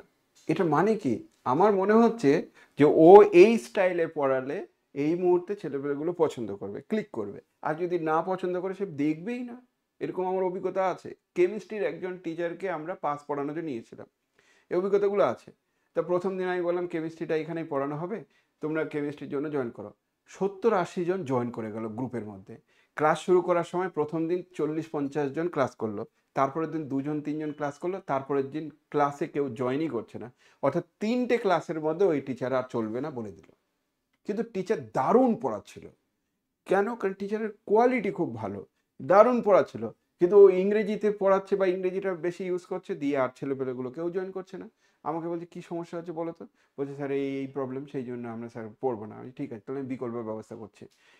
এটা মানে কি, আমি নিজে বুঝতে পারছি যে কিভাবে পড়ালে হবে। যেমন আপার প্রাইমারি সিডিপি বা ইংলিশের টিচার, অনেকজন টিচারের মধ্যে দুজন টিচার সিলেক্ট হয়েছে, বাকি টিচারগুলো সিলেক্ট হয়নি।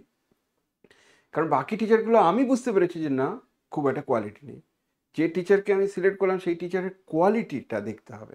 তা যখন তোমাদের ইন্টারভিউ আমি নেব, তারপরে আমি দেখবো যে না, তোমার টন্টিংটা খুব ভালো, অর্থাৎ কথা বলছো সেটা ভালো লাগছে, শুনতে ভালো লাগছে। তারপরে একটু যদি নেগেটিভ পজিটিভ থাকে সেটা কোনো ব্যাপার নেই। ইভেন আমার ইনফ্যাক্ট এরকমও মনে হবে যে ও তুমি ফার্স্ট টাইম পড়াচ্ছ, তো তোমার এই জন্য এই সমস্যাটা হচ্ছে। তো তোমার যা পড়ানোর ধরন, তাতে তুমি পরবর্তীতে আরও উন্নতি করবে। তো এই চিন্তা ভাবনাটা অটোমেটিক্যালি তৈরি আমার হয়ে গেছে। তো যে টিচার ওখানে ইন্টারভিউ নেবে, উনি বুঝতে পারবেন না যে কিভাবে তুমি পড়াবে না পড়াবে। তো ডেমনস্ট্রেশন একদম নিজস্বতা অ্যাপ্লাই করবে, গড়গড় করে মুখস্থ ঠটস্থ করে নয়, একদম নিজস্বতা। কাউকে কপি পেস্ট করার দরকার নেই, তুমি তোমার মতো করে পড়াবে। কিন্তু pre hello plan, sir. Hello. বারবার বলছিলাম প্রি প্ল্যান, আগে থেকে প্ল্যান করতে হবে। আগে থেকে প্ল্যান, আগে থেকে তুমি টপিকসটা 2-3 বার পড়িয়েছো সেটা করতে হবে, নাহলে হবে না, ঘাবড়ে যাবে। বলো হ্যালো স্যার, শুনছেন? বলো বলো। বলছি, আমি যদি ক্লাস 9-এর বহুপদী সংখ্যামালাটা পড়াই, হ্যাঁ, তো ওখানে কি আমি ইংলিশ টার্ম ইউজ করতে পারি? ওই যে যেমন বহুপদী সংখ্যামালাকে পলিনোমিয়াল বলে, তারপরে ডিনোট করা হয় শূন্যকে। তো আমি যদি বহুপদী সংখ্যামালা, তো অনেকগুলো পার্ট আছে, শূন্য আছে, উৎপাদক আছে, ভাগশেষ আছে। তো আমি ডাইরেক্ট যদি শুরু করি বহুপদী সংখ্যামালার, আমি আজ শূন্য পড়াবো ডেমনস্ট্রেশনে, তাহলে কি সমস্যা হবে? না বহুপদী সংখ্যামালা পুরোটাই পড়াতে হবে জিস্ট করে? না, তাহলে তোমাকে ওটা বলতে হবে। তাহলে পূর্ব পাঠে বা আগের দিন কিন্তু আমরা এই এই জায়গাগুলো কভার করেছিলাম। আজকে তাহলে দ্বিতীয় লেকচার, আজকে আমরা এই জায়গা থেকে শুরু করছি, এটা বলতে হবে। না আগের দিন পড়াওনি, হঠাৎ করে এটা পড়াচ্ছ, সেটা আবার একটু সমস্যা হবে। যে আগের আচ্ছা, বুঝতে পেরেছি। আগের তার মানে আমি ওখানে বলতে পারি যে আগের দিন পড়িয়েছি তোমাদেরকে, আজকে আমি বহুপদী সংখ্যামালার শূন্য পড়াবো, এটা বলতে পারি, তাই তো? হুম হুম হুম। মানে তুমি আর আগের আমি দিন ক্লাস 9। এই এই টপিকসে আমি আগের দিন তাহলে এই এই জায়গাগুলো পড়েছিলাম, সেটাতে তোমাদের কোনো জিজ্ঞাসা থাকলে তোমরা বলতে পারো। আমার তো মনে হয় তোমরা ঠিকঠাকই বুঝেছিলে। এবার ওরই একটা সেকেন্ড পার্ট, সেই পার্টটা আজকে আমি পড়াবো। এই যে এটা বলছো ঠিকঠাক করে, সেটাও ভালো লাগবে শুনতে। আর বলছিলাম যে আমি ক্লাস 9-10-এরই যদি পড়াই কোনো সিলেবাস, তাহলে কি হবে না? আপনি বলছেন যে গ্রাজুয়েশন পড়াতে হবে, যদি 9-10-এ না, বহুপদী সংখ্যামালায় পড়ালাম, গ্রাজুয়েশন তাহলে গ্র্যাজুয়েশনই পড়াতে হবে সেটা বলিনি তো। গ্র্যাজুয়েশন পড়ালে ভালো। এবার যদি তুমি নাইন হ্যাঁ, টেন হ্যাঁ। পড়াও, কোনো অসুবিধা নেই, 9-10-11-12 কোনো অসুবিধা নেই। কিন্তু কখনো আমি তো বলবো না আমি যে বলছি যে যদি সিক্সের। আমি 9-এর বহুপদী সংখ্যামালাটাই পড়ালাম, তাহলে ওই রিলেটেড গ্রাজুয়েশনে কেমন কোশ্চেন হতে পারে? মানে কেমন ধরবে স্যার, আমাকে কি কি যেতে পারে, কোন কোন বহুপদী টপিকে? সংখ্যামালা মানেই পলিনোমিয়াল টাইপের আসলো। পলিনোমিয়াল। এবার ওর হ্যাঁ। ডিগ্রি কি বাড়লো। কি তাহলে ডিগ্রি যখন বাড়লো, তাহলে এন ডিগ্রি যদি হয়, তাহলে এন ডিগ্রি হ্যাঁ। পলিনোমিয়ালের কটা রুট আছে? তুমি বলবে এন সংখ্যক রুট আছে। কিন্তু তখন তো জুড়ে দিতে হবে যে এন ডিগ্রি পলিনোমিয়ালের, এন ডিগ্রি অ্যালজেব্রিক পলিনোমিয়ালের এন সংখ্যক রুট আছে, রিয়েল অর কমপ্লেক্স। তাহলে কমপ্লেক্সের কনসেপ্টটা ওখানে থাকতে হচ্ছে, কারণ রিয়েল রুট তো নাও থাকতে পারে, রিয়েল অর কমপ্লেক্স। আর এই থিওরামটাকে বলা হয় ফান্ডামেন্টাল থিওরাম অফ এরিথমেটিক, তো বা classical algebra, fundamental theorem classical algebra. এইগুলো ছোটো ছোটো টার্ম জুড়ে যাবে। তো ওই বীজগুলো বা রুটগুলো ইকুয়াল নাও হতে পারে, ডিস্টিং নাও হতে পারে, ইকুয়ালও হয়ে যেতে পারে। তো এগুলো এন ডিগ্রির তো ক্ষেত্রে আসবে। এন ডিগ্রির আর ক্ষেত্রে তাহলে বলছিলাম, এন এর মান যদি 2 হয়, এন এর মান যদি 2 হয়, তাহলে তখনই আমরা কোয়াড্রেটিক ইকুয়েশন বলছি, যেটা বাংলায় বলা হচ্ছে দ্বিঘাত সমীকরণ। এন এর মান যদি স্যার, যদি বহুপদী সংখ্যামালা পড়াচ্ছে, আমি টপিকটা চুজ করে নিয়েছি, তারপরে যদি এরকম হয় যে ওই রিলেটেড কোয়েশ্চেন করার পর আমি হয়তো দু একটা কোয়েশ্চেন স্কিপ করে গেলাম, মানে পারলাম না, তাহলে কি খুব সমস্যা হবে? তাহলে কি নাম্বারটা কমে যাবে কোনো রকম ভাবে? নাম্বার তো পুরোপুরি ডিপেন্ড করছে যে তুমি কি স্টাইলে পড়াচ্ছ, স্টাইলটা দেখছে তুমি কতটা পড়াচ্ছ। দেখো, কোনো একজন পার্সনের 2 মিনিটের 3 মিনিটের পড়ানো দেখে বোঝা যায় না সে কি স্টাইলে পড়াচ্ছে, মানে দারুণ পড়াচ্ছে বা খারাপ পড়াচ্ছে, বা ওই টিচার দ্বারা চলবে না, এটা কিন্তু নয়। তোমরা নিশ্চয়ই জানো যে এখন যে অরিজিৎ সিং বা বা হচ্ছে জুবিন, সেই ইন্ডিয়ান আইডলে তাকে বলছিল যে না তোমার ভয়েসটা ভালো লাগছে না, ওকে বাদ দিয়ে দিয়েছিল। ইনফ্যাক্ট অরিজিৎ সিংকেও বাদ দিয়ে দিয়েছিল। তো অরিজিৎ সিং ইন্ডিয়ান আইডলে বাদ গেছিল প্রথমবার, এখন কাঁপাচ্ছে। তো বাদ গেল মানে 2 মিনিটে তুমি কি করলে তার জন্য তুমি চাকরি পেলে না, তার জন্য তোমার মধ্যে টিচিং কোয়ালিটি নেই, এটা তো নিশ্চয়ই বিশ্বাস করা যায় না। তো ওই ওই সময় ওই মুহূর্তে তুমি কতটা ভালো পড়াচ্ছ সেটাই দেখতে চাইবে। এবার তুমি বলছো স্যার আমি খুব ভালো পড়াতে চাইছি, তার জন্য আমার খুব ভয় লাগছে। তা আমি তার থেকে তুমি বাবা নর্মালি পড়াও, ভয়টা কমাও। যদি তোমার ভয় কমে যায়, তুমি যদি নর্মালি পড়াও, সেটাও টিচার পছন্দ করবে। আর পড়াতে পড়াতে ভয় পাচ্ছ, সেটা পছন্দ করবে না। আমি তোমাদেরকে পড়াতে পারছি, আমি তোমায় বলি বিন্দু মাত্র আমার হার্টবিট চলছে না যে দারুণ মানে ভয় ভয় পাচ্ছি না। যা কথা বলবে তার রেসপেক্টে আমি উত্তর দেবো, এরকম চিন্তা ভাবনা করে পড়াচ্ছি, সেই জন্য মনে হচ্ছে যে ঠিকঠাক পড়াচ্ছি। কিন্তু আমি যদি এবার কোনো সিনিয়র অভিজ্ঞ কোনো টিচার বা অনেকজনকে অফলাইনে ওরকম পড়াতে চাই, যারা যারা আমার থেকে বেশি জানে, আমার থেকে কম জানলে আমার কোনো অসুবিধা নেই, তাকে আমি ভুলভাল বলে কনফিডেন্স দিয়ে বুঝিয়ে দেবো। কিন্তু আমার থেকে যদি বেশি জানে, আমি পারবো না পড়াতে, কনফিডেন্স লো হয়ে যাবে, একটু বিলো কনফিডেন্স হওয়ার জন্য মনে হবে আটকে আটকে যাচ্ছে, কোথাও একটা সমস্যা হচ্ছে। তো তুমি কম কনফিডেন্স দিয়ে, কম না কনফিডেন্স তোমার হাই, তোমার মনে হচ্ছে যে স্যার একটু খারাপ পড়াবো তো কী আছে, কিন্তু পড়াবো ভালো, মানে চেষ্টা করবো বেটার দেওয়ার, কিন্তু দারুণ দেওয়ার চেষ্টা করব দিয়ে ঘেটে ফেললাম, সেটা যেন না হয়। কথা বুঝতে পারছো? ওকে, ওই জন্য এখানে দেখো লিখেছি আমি, আত্মবিশ্বাসটা রাখো, আর হাসি মুখে উত্তর দিবে, হাসি মুখেই উত্তর দিতে হবে, হ্যাঁ স্যার, বুঝতে পারলাম। হাসি মুখেই উত্তর দেওয়ার চেষ্টা করতে হবে। আর ইন্টারভিউ বোর্ড সাধারণত দেখতে চায় আপনি একজন ভালো শিক্ষক হতে পারবেন কিনা, শুধু জ্ঞান নয়, তোমার কত জ্ঞান আছে, তো কত নলেজ আছে, সেটাই ইন্টারভিউ বোর্ড দেখবে না। ইন্টারভিউ বোর্ড দেখবে যে তুমি ভালো শিক্ষক হওয়ার তোমার যোগ্যতা আছে কিনা। দেখো ওখানে গিয়ে তুমি রাগ দেখানোর মতো পরিস্থিতি আসবে না, কিন্তু তোমার রাগ আছে প্রচুর। তো রাগ দেখানোর পরিস্থিতি কেন আসবে না? কারণ তুমি মাত্র 2 মিনিট 3 মিনিট 4 মিনিটের কনভারসেশন করছো, ওখানে তুমি কি রাগ দেখাবে? এবার যদি ওটা বিগ বস হতো, যে একদিন ধরে থাকতে হবে বা 2 দিন ধরে থাকতে হবে, ইন্টারভিউ হবে, ডেমো হবে, 2 দিন ধরে থাকতে হবে, ঠিক তোমার বহিঃপ্রকাশ, তোমার যে ইনবিল যে রাগটা ছিল সেই রাগটা প্রকাশ পাবেই। তখন বোঝা যেত তুমি ভালো টিচার হবে না রাগী টিচার হবে না ছাত্রদের খুব মারবে। তো তখন বোঝা যেত। তো তোমার তো 1-2 দিনের সময় দিচ্ছে না, বিগ বসের মতো তো সময় দিচ্ছে না, তো তোমার মাত্র 2 দিন, 2 মিনিট 3 মিনিট, 2 মিনিট 3 মিনিটে আর কি বুঝবে রে বাবা। তবু চেষ্টা করবে আপ্রাণ যে নিজের অ্যাপিয়ারেন্সটা ভালো থাকো। হলো, এটা একদম আলটিমেট আমার টিপস। আমি এবার কিছু প্রশ্ন আছে, যে প্রশ্নগুলো আমি তোমাদেরকে সিলেক্ট করেছিলাম, অনেক কিছু সিলেক্ট করা হয়েছিল, তারপর মনে হলো যে অত কিছু দরকারও নেই।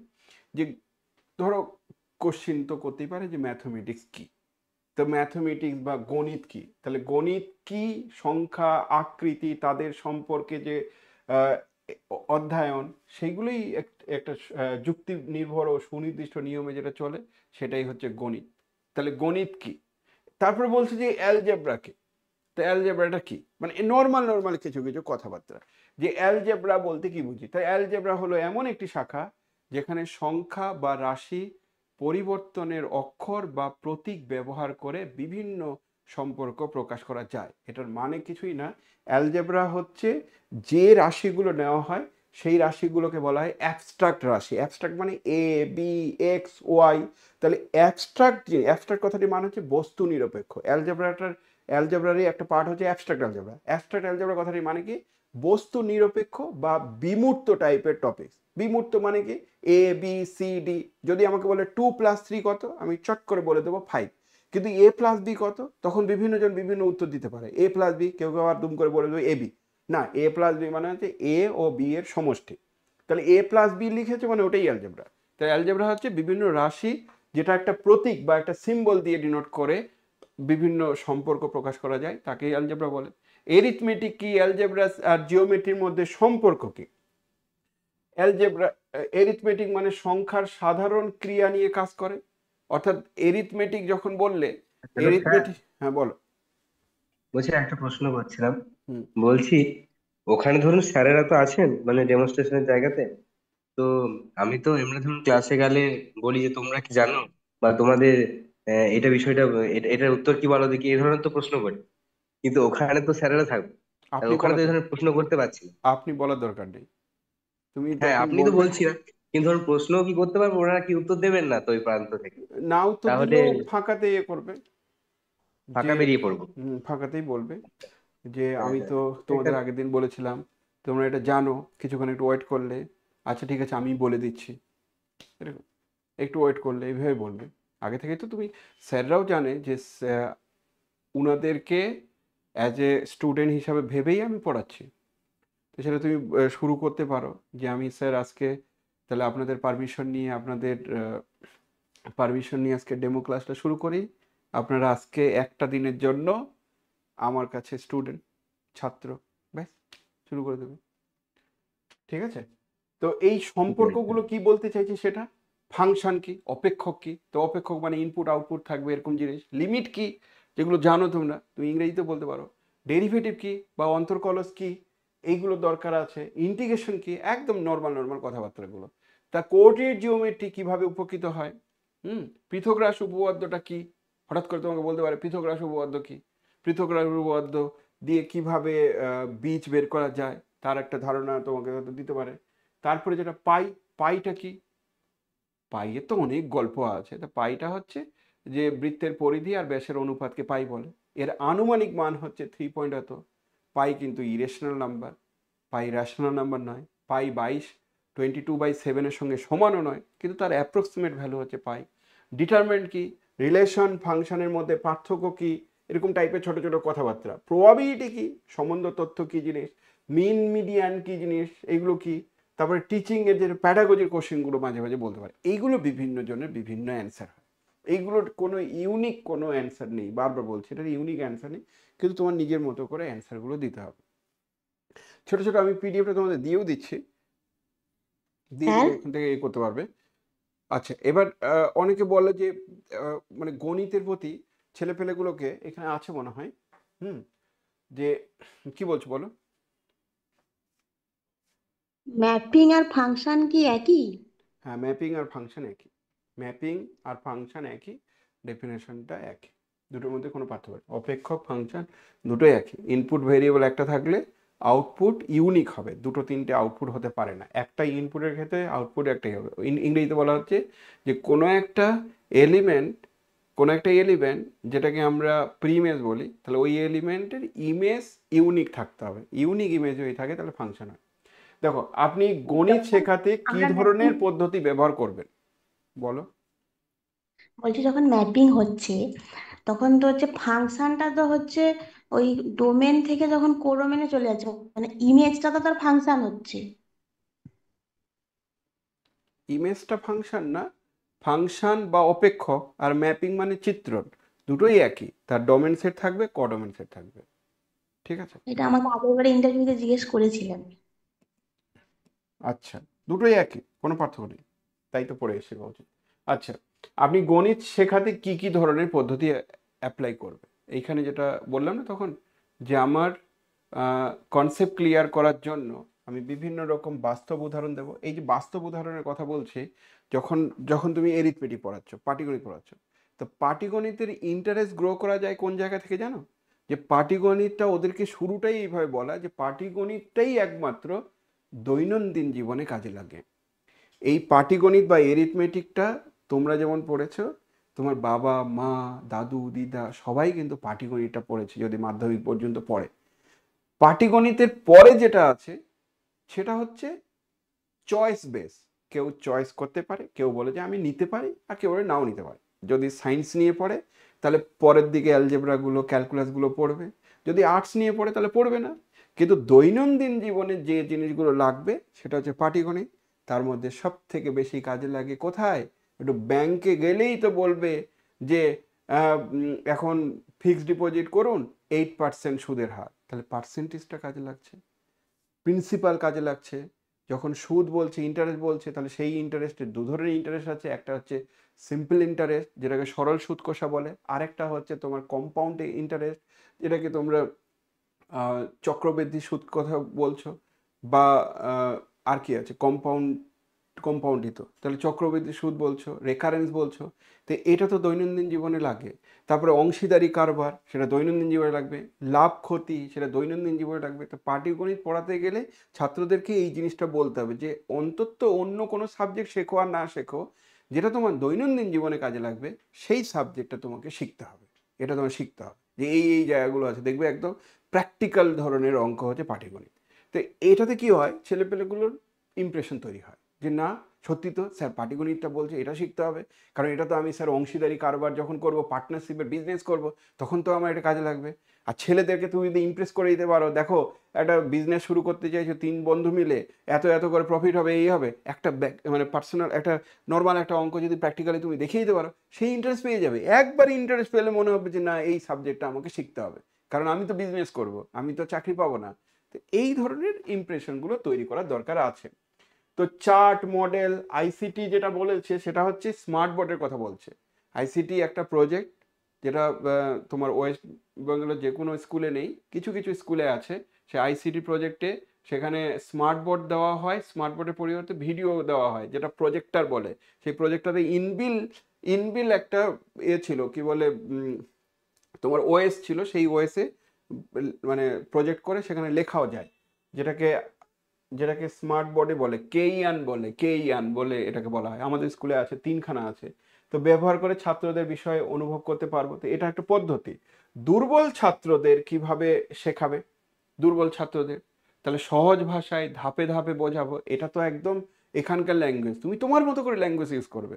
ছোট ছোট সমস্যাগুলো তৈরি মানে শিখিয়ে তার আত্মবিশ্বাস বাড়াবো, কনফিডেন্স বাড়াবো, তারপরে সেই सर জায়গাতে আসবে। दुर्बल माने क्या सर?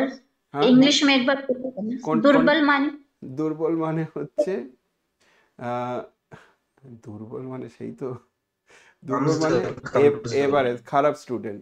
হুম, कमजोर कमजोर कमजोर হ্যাঁ হ্যাঁ, উইক, কি বলছো? Weak weak weak Wait, wait. হ্যাঁ, উইক স্টুডেন্ট, দুর্বল স্টুডেন্ট, উইক স্টুডেন্ট। ठीक ठीक है सर। ওকে, তো উইক স্টুডেন্ট যারা, তাদেরকেও তো অঙ্ক শেখাতে হবে, এমন তো নয় যে আমি শেখাবো না।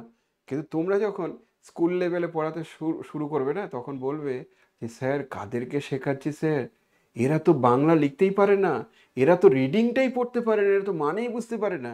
তাহলে যারা রিডিং পড়তে পারে না, যার ল্যাঙ্গুয়েজে দক্ষতা নেই, তাকেও কিন্তু অঙ্ক শেখাতে হবে। তুই বলবে না আমি শেখাবো না। আমি যেমন অ্যালজেব্রা যখন শেখাই, তো a+b হোল স্কোয়ারের সূত্রগুলো যখন শেখাই, তখন কোনোদিন তাদেরকে মুখস্থ করাই না। a+b মানে গুণ করে করে আসতে হবে। আর সেটাও শেখানোর স্টাইলটা এরকম যে বলো তো রে বাবা 2 × 2 কত, বলে স্যার 2 স্কোয়ার, মানে প্রথমে বলবে 4 মানে কি 2 স্কোয়ার, 3 × 3 কত, 3 স্কোয়ার মানে কি, বলবে 9, বা 9 মানে 3 স্কোয়ার, 4 × 4 কত, এই করতে করতে বলবে a × a কত, তখন বলবে a স্কোয়ার। তাহলে a × a যদি a স্কোয়ার হয়, তাহলে a+b × a+b কত, তো বলবে a+b স্কোয়ার। তাহলে a+b স্কোয়ার ওইদিকে, তাহলে এটাকে গুণ করো, গুণ করলে সূত্রটা তৈরি হবে। তো এরকম করে করে করে বললাম, বলার পর তাদেরকে একটা চার্ট দিয়ে দেখাবো যে a+b হোল স্কোয়ার মানে কি। তখন বলবে স্যার a স্কোয়ার মানে কি, a স্কোয়ার মানে a বাহু বিশিষ্ট বর্গক্ষেত্রের ক্ষেত্রফল। তাহলে বর্গক্ষেত্র ধারণা আছে, এ স্কোয়ার মানে এ বাহু বিশিষ্ট বর্গক্ষেত্রের ক্ষেত্রফল। এবি মানে কি, এবি মানে হচ্ছে এ বাহু বি বাহু বিশিষ্ট আয়তক্ষেত্রের ক্ষেত্রফল। যখন এইভাবে ধরে ধরে তুমি যখন পড়াবে না, ওরা ইমপ্রেসড হবেই, হওয়া উচিত, এটাই তো নিয়ম। আমি তো ওইভাবেই বলি, তো ছেলেমেয়েগুলো পছন্দ করে। আচ্ছা, তারপরে যেটা বলছিলাম যে এদেরকে পড়ানো, এছাড়া বলেছিলাম লেসন প্ল্যান। তো লেসন প্ল্যানের কিভাবে করবে, তো লেসন প্ল্যানের একটা ইন্ট্রোডাকশন থাকবে। সেই ইন্ট্রোডাকশনে পূর্ব জ্ঞান যাচাই করার একটা থাকে যে প্রিভিয়াস নলেজ কি আছে। কারণ ম্যাথমেটিক্সে কিন্তু একমাত্র প্রিভিয়াস নলেজটা থাকে, যে প্রিভিয়াস নলেজ বা আগের দিন কি ক্লাস করেছিলাম সেটা কি। প্রেজেন্টেশন থাকবে, লাস্টে এভালুয়েশন থাকবে, ছাত্রদের কি শেখালে, তারা কি বুঝলো, লাস্টে জিস্ট করে আসা। এটা একটা লেসন প্ল্যান করতে হবে। তবে আপনি কিভাবে ছাত্রদের আগ্রহ বাড়াবেন, তার মানে ইন্টারেস্ট কি করে বাড়াবে। তো ইন্টারেস্ট বাড়ানোর, ওই যে আমি বললাম ইন্টারেস্ট বাড়ানোর নিয়মই হচ্ছে যে তোমাকে তার দৈনন্দিন জীবনে যেগুলো কাজে লাগে ওই জিনিসগুলো আগে শেখাতে হবে। ওই জন্য চট করে কোনো পার্সনকে অ্যালজেব্রা আগে শেখানো হয় না। বীজগণিত শেখার, বীজগণিতটা কাঠখোট্টা টাইপের, বীজগণিত মানেই কাঠখোট্টা, কেমন কেমন একটু লাগবে। কিন্তু ভালো সাবজেক্ট হচ্ছে কি জানো, ভালো হচ্ছে পাটিগণিত।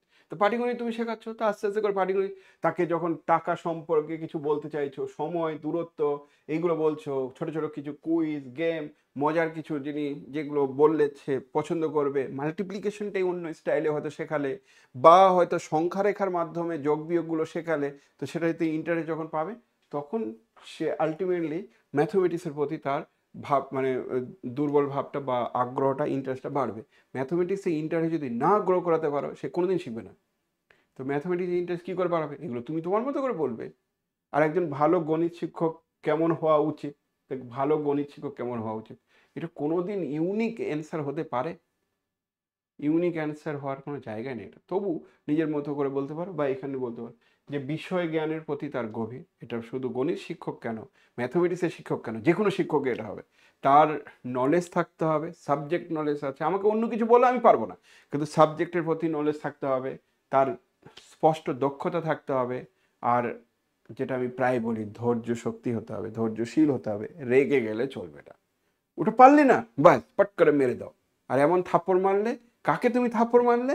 তোমার বাচ্চা নয়, আর নিজের বাচ্চাকে তুমি থাপ্পড় মারতে পারবে না বলছে, আইন বলছে যে বাচ্চাকে ফাটবে না। তুমি অন্যজনের একটা বাচ্চাকে থাপ্পড় মেরে দিলে কেন? সে তোমার কাছে শিখতে এসছে সেই কারণে। কেন সে শিখবে? তার জন্য, শেখার জন্য মারতে হবে। কোথায় বলেছে? আমি কোনোদিন মারতে বলি না কাউকে। আমি ইভেন একটা, প্রায় আমি তোমাদের বলতাম যে আমাদের ট্রেনিং হয়েছিল, সেই ট্রেনিংয়ে একদম ডিএম আমাদেরকে ট্রেনিং দিচ্ছিল। সেখানে আরও বিশিষ্ট সমাজসেবী লোক ছিল, প্লাস এডুকেশনাল পার্সন ছিল। তো তারা বলতো যে মারা যাবে না। তো মারা যাবে না কেন, তার নিয়ে বিভিন্ন রকম কথাবার্তা বলতে বলতে একজন বলছে যে ধরুন আপনি লাঠি নিয়ে গেলেন, প্রথম কথা হচ্ছে ছড়ি নিয়ে লাঠি নিয়ে যাওয়া যাবে না ক্লাসরুমে। যদি চান, খুব রাগ হচ্ছে, তা নিজের পিঠে দুবার মেরে দিয়ে রাগটা কন্ট্রোল করুন, তবু মারা যাবে না। এত বড় কথা, মারা যাবে না। যদি মারেন, তারপরে সে যদি কমপ্লেন করে, তাহলে আপনার চাকরি নিয়েও টানাপোড়েন হতে পারে। কেন মারতে যাবেন? না মেরেও পড়ানো যায়। তো সেটাই বলা, আর কিছু না। ওই জন্য এটাকে হচ্ছে ধৈর্যশীল, মানে একদম ধৈর্য শক্তি প্রচুর থাকতে হবে, পলাইট হতে হবে, ছাত্রদের প্রতি তোমার সহানুভূতি মনোভাব থাকবে। আর সব ছাত্র সমান, সমান দৃষ্টিভঙ্গিতে যদি না দেখো, তাহলে সমাজ তো নষ্ট হয়ে যাবে। তাহলে সবাই সমান, সবাই একই রকম, সব একই রকম। কাউকে তুমি কম বেশি নাম্বার দিতে পারো না শুধু কোনো একজন পার্সনকে তোমার পছন্দ হলো, কাউকে পছন্দ হলো তার জন্য নয়। তুমি দেখলে যে না ওর কোয়ালিটি আছে, সবাইকে সমানভাবে নেওয়া, তবেই একজন ভালো গণিত শিক্ষক হওয়া যাবে। তো এই সব এগুলো থাকবে, এটা নর্মাল জিনিস, এগুলো সব ক্ষেত্রে তাই হয়। তো এরকম কথাবার্তা দিয়ে বেশ কিছু জায়গায় এগুলো ছিল আমার মোটামুটি আজকের জায়গাটা। এছাড়া ডেমনস্ট্রেশনে ক্লাস স্যার কি করে করবে, ওটা তোমাদের প্র্যাকটিস করারও দরকার আছে। ওরকম প্র্যাকটিস করার সুযোগ যদি থাকে, তোমরা প্রয়োজনে আমাকে বলবে যে স্যার আমি বাড়িতেই করব, আর তোমাদের স্ক্রিনটা আমি এখানে তুলে নেব, তুমি কি করে পড়াচ্ছ সেটা সামনে একটা মোবাইল দিয়ে করতে পারো, সেটা একটা ব্যবস্থা করা যেতে পারে। কিন্তু এগুলো না রেজাল্টের পরে করলে সব থেকে ভালো হয়, কারণ রেজাল্ট হওয়ার পর কি হচ্ছে না হচ্ছে তার উপর অনেক কিছু নির্ভর করছে রে বাবা। বলো কি বলছো? স্যার বলছি এই প্রশ্নগুলা মানে পিডিএফ ফর্মে পেতে পারি আমরা, মানে এইটা হ্যাঁ হ্যাঁ এইগুলোই।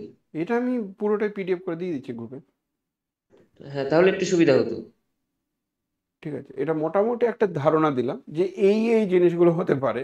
যে দেখো, আমি বারবার বলছি যে যখন যখন আমি আমার অভিজ্ঞতা তোমাদের শেয়ার করছি, তাহলে অন্য একজন পার্সন অন্য অভিজ্ঞতা কেউ শেয়ার করবে, সেটা কোনোদিন ইউনিক হতে পারে না, কোইনসাইড করতে পারে না। আমি আমার মতো করে বলবো, তোমরা যখন পড়াবে তোমরা তোমাদের মতো করে পড়াবে। তুমি ইউনিক টেকনিক অ্যাপ্লাই করবে কেন, কপি পেস্ট কেন করবে? নিজের মতো করে পড়াবে। যদিও আমি কিছু কিছু উদাহরণ দিচ্ছি। আমি যখন আমার বোনকে একটা মিশনে পড়ানোর জন্য নিয়ে গেলাম, তো ওকে ভর্তি করাতে গিয়ে দেখছে স্যার আপনি, মানে ওখানেও আমার একটা স্টুডেন্ট আছে, তার নাম ছিল কি ছিল, আরিফ বলে। সে তখন বলছে যে স্যার, ও ওই দিনই বলছে, পরের দিন আবার আমার বোনও বলছে যে ক্লাস করাতে করাতে মাঝে মাঝে বলছে যে আমি কিন্তু সেলিম স্যারের স্টাইলে পড়াই, সেলিম স্যার যেরকম করে পড়াচ্ছিল ঠিক ওই স্টাইলে পড়াই নাকি। মানে ওটা ও বারবার বলে। তো ও নিজেও আমাকে একদিন বলছে স্যার আপনি যে স্টাইলে পড়ান সেটা পড়ানোর আমি চেষ্টা করি। তা আমি যে পুরো কপি পেস্ট করার দরকার নেই, কপি পেস্ট হবে। যদি বলো যে আমি কেমন পড়াই, তাহলে তার উত্তর হচ্ছে আমি একজন স্যারকে ফলো করেছিলাম, সেই স্যারের নাম হচ্ছে এমআরএস স্যার, মশিউর রহমান সর্দার। তো সেই স্যারের পড়ানোটা খুব ভালো লাগতো। তো সেই স্যার যে পড়াতো, তো সেই স্টাইলটা ধরো আমি পড়ালাম। কারণ সেই স্যারের বক্তব্যটা এরকম ছিল যে প্রিভিয়াস দিনে কী হয়েছে সেটা ধরে ধরে আস্তে আস্তে করবে, লিখে দেবে প্রত্যেকটা জিনিস। না লিখে যেত না, লিখে দিত, তাতে টাইম লাগতো। এবার ওই স্যারের পড়ানোটা তো আমি নিয়েছি, প্লাস আমার নিজস্বতা আছে, সেটা আমি নিয়েছি। তাহলে কি হলো, ওই স্যারের থেকে বেটার করলাম। তোমরা কি করবে? তোমরা আমার পড়ানোর স্টাইলটা তো নেবে, তারপর তোমাদের তো নিজস্বতা আছে বাবা, তোমরা নিজস্বতাটা অ্যাপ্লাই করবে, দিয়ে আরও বেটার পড়াবে। এটাই নিয়ম, এটাই তো হয়, এইভাবেই তো আস্তে আস্তে আপ টু ডেট হয়, আপডেট হয়। ঠিক। আর কিছু কোয়েরি আছে? স্যার একটা কথা বলছিলাম, বলো। স্যার মানে একজন আর্টসের টিচার আমাকে জিজ্ঞাসা করেছে যে 100 জন স্টুডেন্টের মধ্যে, তো আমরা যদি অঙ্কের পরীক্ষা করি তো 10 জন স্টুডেন্ট 90+ পেলো, আর ওখানে ওই 100টা স্টুডেন্টের মধ্যে যদি ইতিহাস ভূগোলকে আমরা কম্পেয়ার করি তো ইতিহাস ভূগোলে প্রায় 40 বা 50টা বা 60টা স্টুডেন্ট 80+ বা 90+ পেয়ে গেছে। তাহলে এখানে আপনি কাকে দোষারোপ করবেন? এখানে মানে কোন টিচারটা ভালো, ম্যাথের টিচার না আর্টসের টিচার? এই কোশ্চেনটা আমি বুঝতে পারছি না ব্যাপারটা কিভাবে, আরেকবার বলো, আমি মানে কোশ্চেনটা দোষারোপটা কাকে? বুঝতে পারলাম না, আরেকবার বলো তো। মানে একটা কিনা ক্লাসে 100 জন স্টুডেন্ট আছে, ওই 100 স্টুডেন্টের মধ্যে ম্যাথে স্কোর হলো মনে করেন 10টা স্টুডেন্টের 90+, 10 আর জন এবারে 90 আর্টসের পেয়েছে। সাবজেক্টগুলো 90+ পেয়েছে। হুম। আর যে আর্টসের সাবজেক্টগুলো ভাবি আমি, ইতিহাস বা ভূগোল, সেখানে সবাই অনেক এভারেজ 60টা বা নাম্বারটা 70টা পেয়েছে, স্টুডেন্ট 90+ পেয়ে গেছে। তারা তাহলে এখানে এভারেজ নাম্বার এখানে পেয়েছে, তাই তো? হুম। এবার নাম্বার পেয়ে গেছে, তাহলে এখানে আপনি কাকে ইন্টারেস্টিং মনে করবেন? এখানে সায়েন্সের টিচারটা ভালো না আর্টসের টিচারটা ভালো? মানে কিভাবে আমি এর বিচার করবো? এবার এটা আমার দোষ না স্টুডেন্টের দোষ? মানে এটা বুঝতে পারছি না, এটা বলেছিলাম। এটা দেখো, সায়েন্সের এটা শুধু এখনকার কথা না, যদি তোমরা বলো যে এটা প্রতিনিয়ত প্রতিটা স্কুলে এই ঘটনাটি ঘটে গেছে, হয়ে যায়, তার কারণ হচ্ছে যে ম্যাথমেটিক্সে ওর ওর বক্তব্য হচ্ছে যে সায়েন্সের টিচার খুব ভালো করে পড়ালো, কিন্তু দেখা গেল দারুণ টিচার, খুব ভালো পড়ায়, কিন্তু একজন ভালো নাম্বার পেয়েছে আর বাকিগুলো ভালো নাম্বার পায়নি, বা 10 জন ভালো নাম্বার পেয়েছে, বাকিগুলো ভালো নাম্বার পায়নি। আবার আর্টসের টিচার পড়াচ্ছে, এভারেজ পড়াচ্ছে, কিন্তু সবাই ভালো নাম্বার পেয়েছে, ভালো না, খুব ভালো নাম্বার না, হাইয়েস্ট নাম্বার পায়নি, কিন্তু এভারেজ নাম্বারটা সবাই পাচ্ছে। কারণ আর্টস সাবজেক্টটা ওরকমই যে ওই সাবজেক্টে এভারেজ নাম্বারটা বেশি আসে। অঙ্কের মতো সাবজেক্টে হাইয়েস্ট পাওয়া যায়, সব থেকে বেশি নাম্বার পাওয়া যায়, আবার জিরো পাওয়া যায়, সব থেকে জিরো পাওয়া যায়। তাহলে এটাতে কি হয়, আমার আমার আমার বক্তব্য যদি বলো যে কি হওয়া উচিত, আমি তাহলে বলবো যে সায়েন্সের টিচার সে অবশ্যই সিলেক্টেড কিছু টিচারকে, সিলেক্টেড কিছু ছাত্রদেরকে কনসেন্ট্রেট করেছিল, বাকিদের সে গুরুত্ব দেয়নি। মানে তাকে তার আরও বেস লেভেল পর্যন্ত এসে নিচে নেমে তার যে একটু বিলো এভারেজে যে ছাত্রগুলো ছিল তাদেরকেও একটু গুরুত্ব দেওয়া উচিত ছিল, সেটা দেয়নি। যদিও সায়েন্সের মতো সাবজেক্টগুলো প্রিভিয়াস নলেজটা যেহেতু লাগে, হতেই পারে তার প্রিভিয়াস দিনের অভিজ্ঞতাটা খুব ভালো ছিল না, অর্থাৎ ক্লাস 8-9-এ সে ভালো ছিল না বলে 10-এ গিয়ে আর ওই সাবজেক্টগুলো বুঝতে পারছে না, সেটাও একটা কারণ হতে পারে। কিন্তু তবু সায়েন্সের টিচার ভালো স্টুডেন্টকেই ভালো করার চেষ্টা করলো, বা কয়েকজনকে গুরুত্ব দিল, বাকিদেরকে গুরুত্ব দিল না। কিন্তু আর্টসের টিচার কি করলো, প্রত্যেকটা স্টুডেন্টকে গুরুত্ব দিয়ে এভারেজ রেজাল্টটা ভালো করেছে। যদি বলো কোনো একটা স্কুলের রেজাল্ট ভালো হয়েছে না খারাপ হয়েছে, সেটা সম্পূর্ণ ডিপেন্ড করে এভারেজ রেজাল্টের ওপর, অর্থাৎ মিন রেজাল্ট, গড় রেজাল্টের ওপর ভালো রেজাল্ট হয়েছে না খারাপ রেজাল্ট ডিপেন্ড করে। তাহলে সেই যুক্তিতে আমি বলবো, কোনো একটা বাচ্চা হাইয়েস্ট নাম্বার পেয়ে গেছে, সেই স্কুলে হয়তো বোর্ড ফার্স্ট হয়েছে আর বাকিগুলো সব ফেল করে গেছে, তাহলে ওই স্কুলের রেজাল্ট মোটেই ভালো হয়নি। ওই স্কুলের রেজাল্ট ভালো হয়েছে কিনা সেটা যেহেতু ডিপেন্ড করছে তার এভারেজ রেজাল্টের ওপর, গড় রেজাল্টের ওপর, তাহলে আর্টসের টিচার ভালো, কারণ গড় রেজাল্টটা ভালো আনতে পেরেছে। তাই তো, এটাই তো হওয়া উচিত। স্যার বলছিলাম দিনের পর স্যার দিন এটাও স্যার বলছিল, তো দিনের পর দিন সায়েন্সের ছাত্রদের প্রতি স্টুডেন্টদের একটা ইন্টারেস্টিং কমে যাচ্ছে। হুম। তো ইন্টারেস্টিং কমে যাচ্ছে, তো কমে যাওয়ার কারণ হিসাবে কি বর্তমানে টিচারগুলো দায়ী, না আমাদের সমাজ ব্যবস্থা, বাবা মা বা সাবজেক্টের প্রতি কোনো ইন্টারেস্ট স্টুডেন্টদের, মানে কোনটা বলতে পারি আমি? তার জন্য বর্তমান টিচার আংশিকভাবে দায়ী, কারণ বর্তমান টিচার দায়ী নয় এটা বলা যাবে না, বর্তমান টিচার দায়ী, কারণ টিচার দায় এড়ানোর জন্য অনেক কিছু করতে পারে, এটা প্রথম কারণ। 2 নম্বর কারণ হচ্ছে, যেহেতু টিচিং প্রফেশনে দীর্ঘদিন রিক্রুটমেন্ট নেই, আর দীর্ঘদিন রিক্রুটমেন্ট না থাকার জন্য সায়েন্সের টিচারই অনেক স্কুলে নেই। যেহেতু সায়েন্সের টিচারের শর্টেজ আছে, সেই কারণেও ছেলেপেলেগুলো সায়েন্স থেকে ডিটাচ হয়ে যাচ্ছে, এটা একটা কারণ। 2 নম্বর কারণ সমাজ, তো অবশ্যই কারণ সমাজ, কারণ আমরা অলি গলি সব জায়গায় আর্টসের টিচার পেয়ে যাব টিউশন পড়ানোর জন্য, কিন্তু সায়েন্সের টিচার খুব সিলেক্টেড জায়গায় পাওয়া যায়, সব জায়গায় সায়েন্সের টিচার পাওয়া যায় না। সেই কারণে সায়েন্সটা ক্রমাগত পিছিয়ে যাচ্ছে। যেমন বর্তমান দিনে আগে কি হতো, আগে ফিজিক্স নিয়ে প্রচুর পড়াশোনা করতো, এখন ফিজিক্স নিয়ে পড়াশোনা করার টেন্ডেন্সি কিন্তু অনেকের কমে গেছে, ফিজিক্স নিয়ে পড়ছে না। তার জন্য ফিজিক্স টিচারেরও কিন্তু একটা সময় শর্টেজ হবে। তো এটার ডেফিনিট কোনো অ্যান্সার হয় না। এই অ্যান্সারগুলো রিলেটিভ টাইপের, কার কোন অ্যান্সারটা পছন্দ হচ্ছে এরকম টাইপের, ঠিক আছে? তো এটা সমাজও দায়ী, আমাদের সরকারও দায়ী। সরকার দায়ী কেন? কারণ টিচার রিক্রুটমেন্ট নেই তার জন্য, সেই জন্য ছেলেপেলেগুলো ইন্টারেস্ট পাচ্ছে না। কারণ আজকের দিনে যদি আর্টসের কোনো টিচার সায়েন্সের টপিক যদি তাপ্পি মেরে পড়াতে যায়, তা স্বাভাবিকভাবে ছাত্রছাত্রীরা ইন্টারেস্ট পাবে না। ছাত্রছাত্রীরা যেহেতু ইন্টারেস্ট পাচ্ছে না, যেহেতু টিচার ইন্টারেস্ট দিতে পারছে না, সেই কারণে তারাও ওই সাবজেক্টের প্রতি ভালোবাসাটা তৈরি হচ্ছে না। এটা তো খুব নর্মাল ব্যাপার, জানো তো, যে তুমি 11-এ পড়ছো, 11-এ দেখবে একজন ম্যাথামেটিক্স পড়াচ্ছে, একজন কেমিস্ট্রি পড়াচ্ছে, একজন ফিজিক্স পড়াচ্ছে, একজন বায়োলজি পড়াচ্ছে। ওই বাচ্চাটি যদি হঠাৎ করে দেখে যে ফিজিক্সের টিচারটা দারুণ পড়াচ্ছে, কথা বলছি, ও দেখবে ওর নেট চলে আসবে যে ফিজিক্স অনার্স নেবো। অর্থাৎ টিচার খুব ভালো পড়াচ্ছে, তার জন্য ওর ফিজিক্স অনার্স নিতে ইচ্ছা করছে।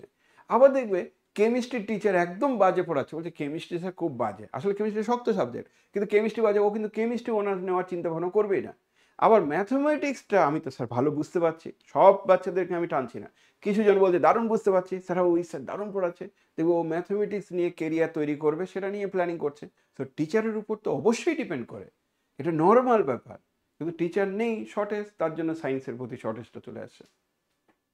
নিজের মতো করে বলতে হবে রে বাবা, এটা অভিজ্ঞতা থেকেও বলতে পারো।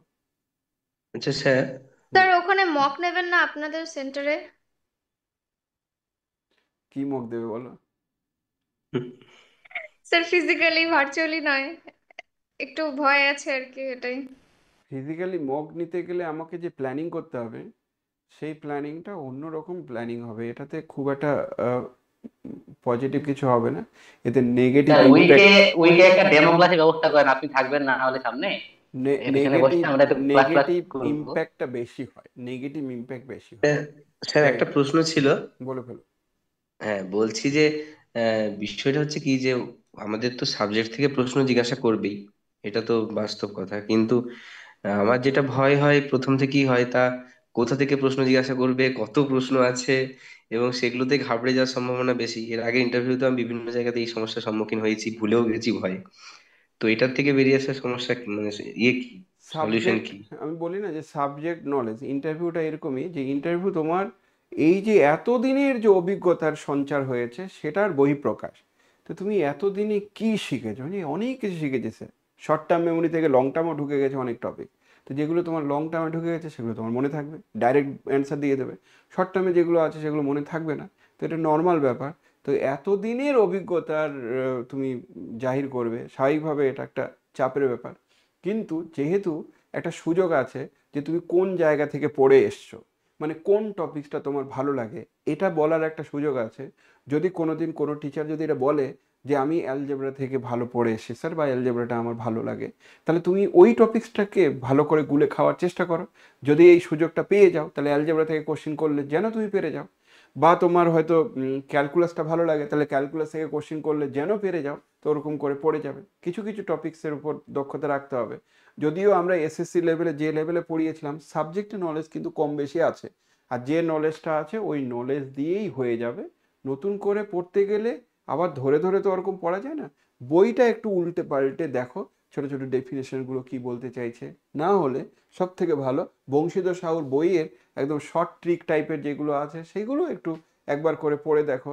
এমসিকিউ কোশ্চিন করার দরকার নেই, কিন্তু প্রথম দিকে যে প্যাটার্নগুলো আছে সেগুলো একবার করে উল্টে পাল্টে দেখবে, তাতেই হবে। ঠিক আছে, যাই স্যার হোক, মকের ব্যবস্থা করলে খুব ভালো হয়।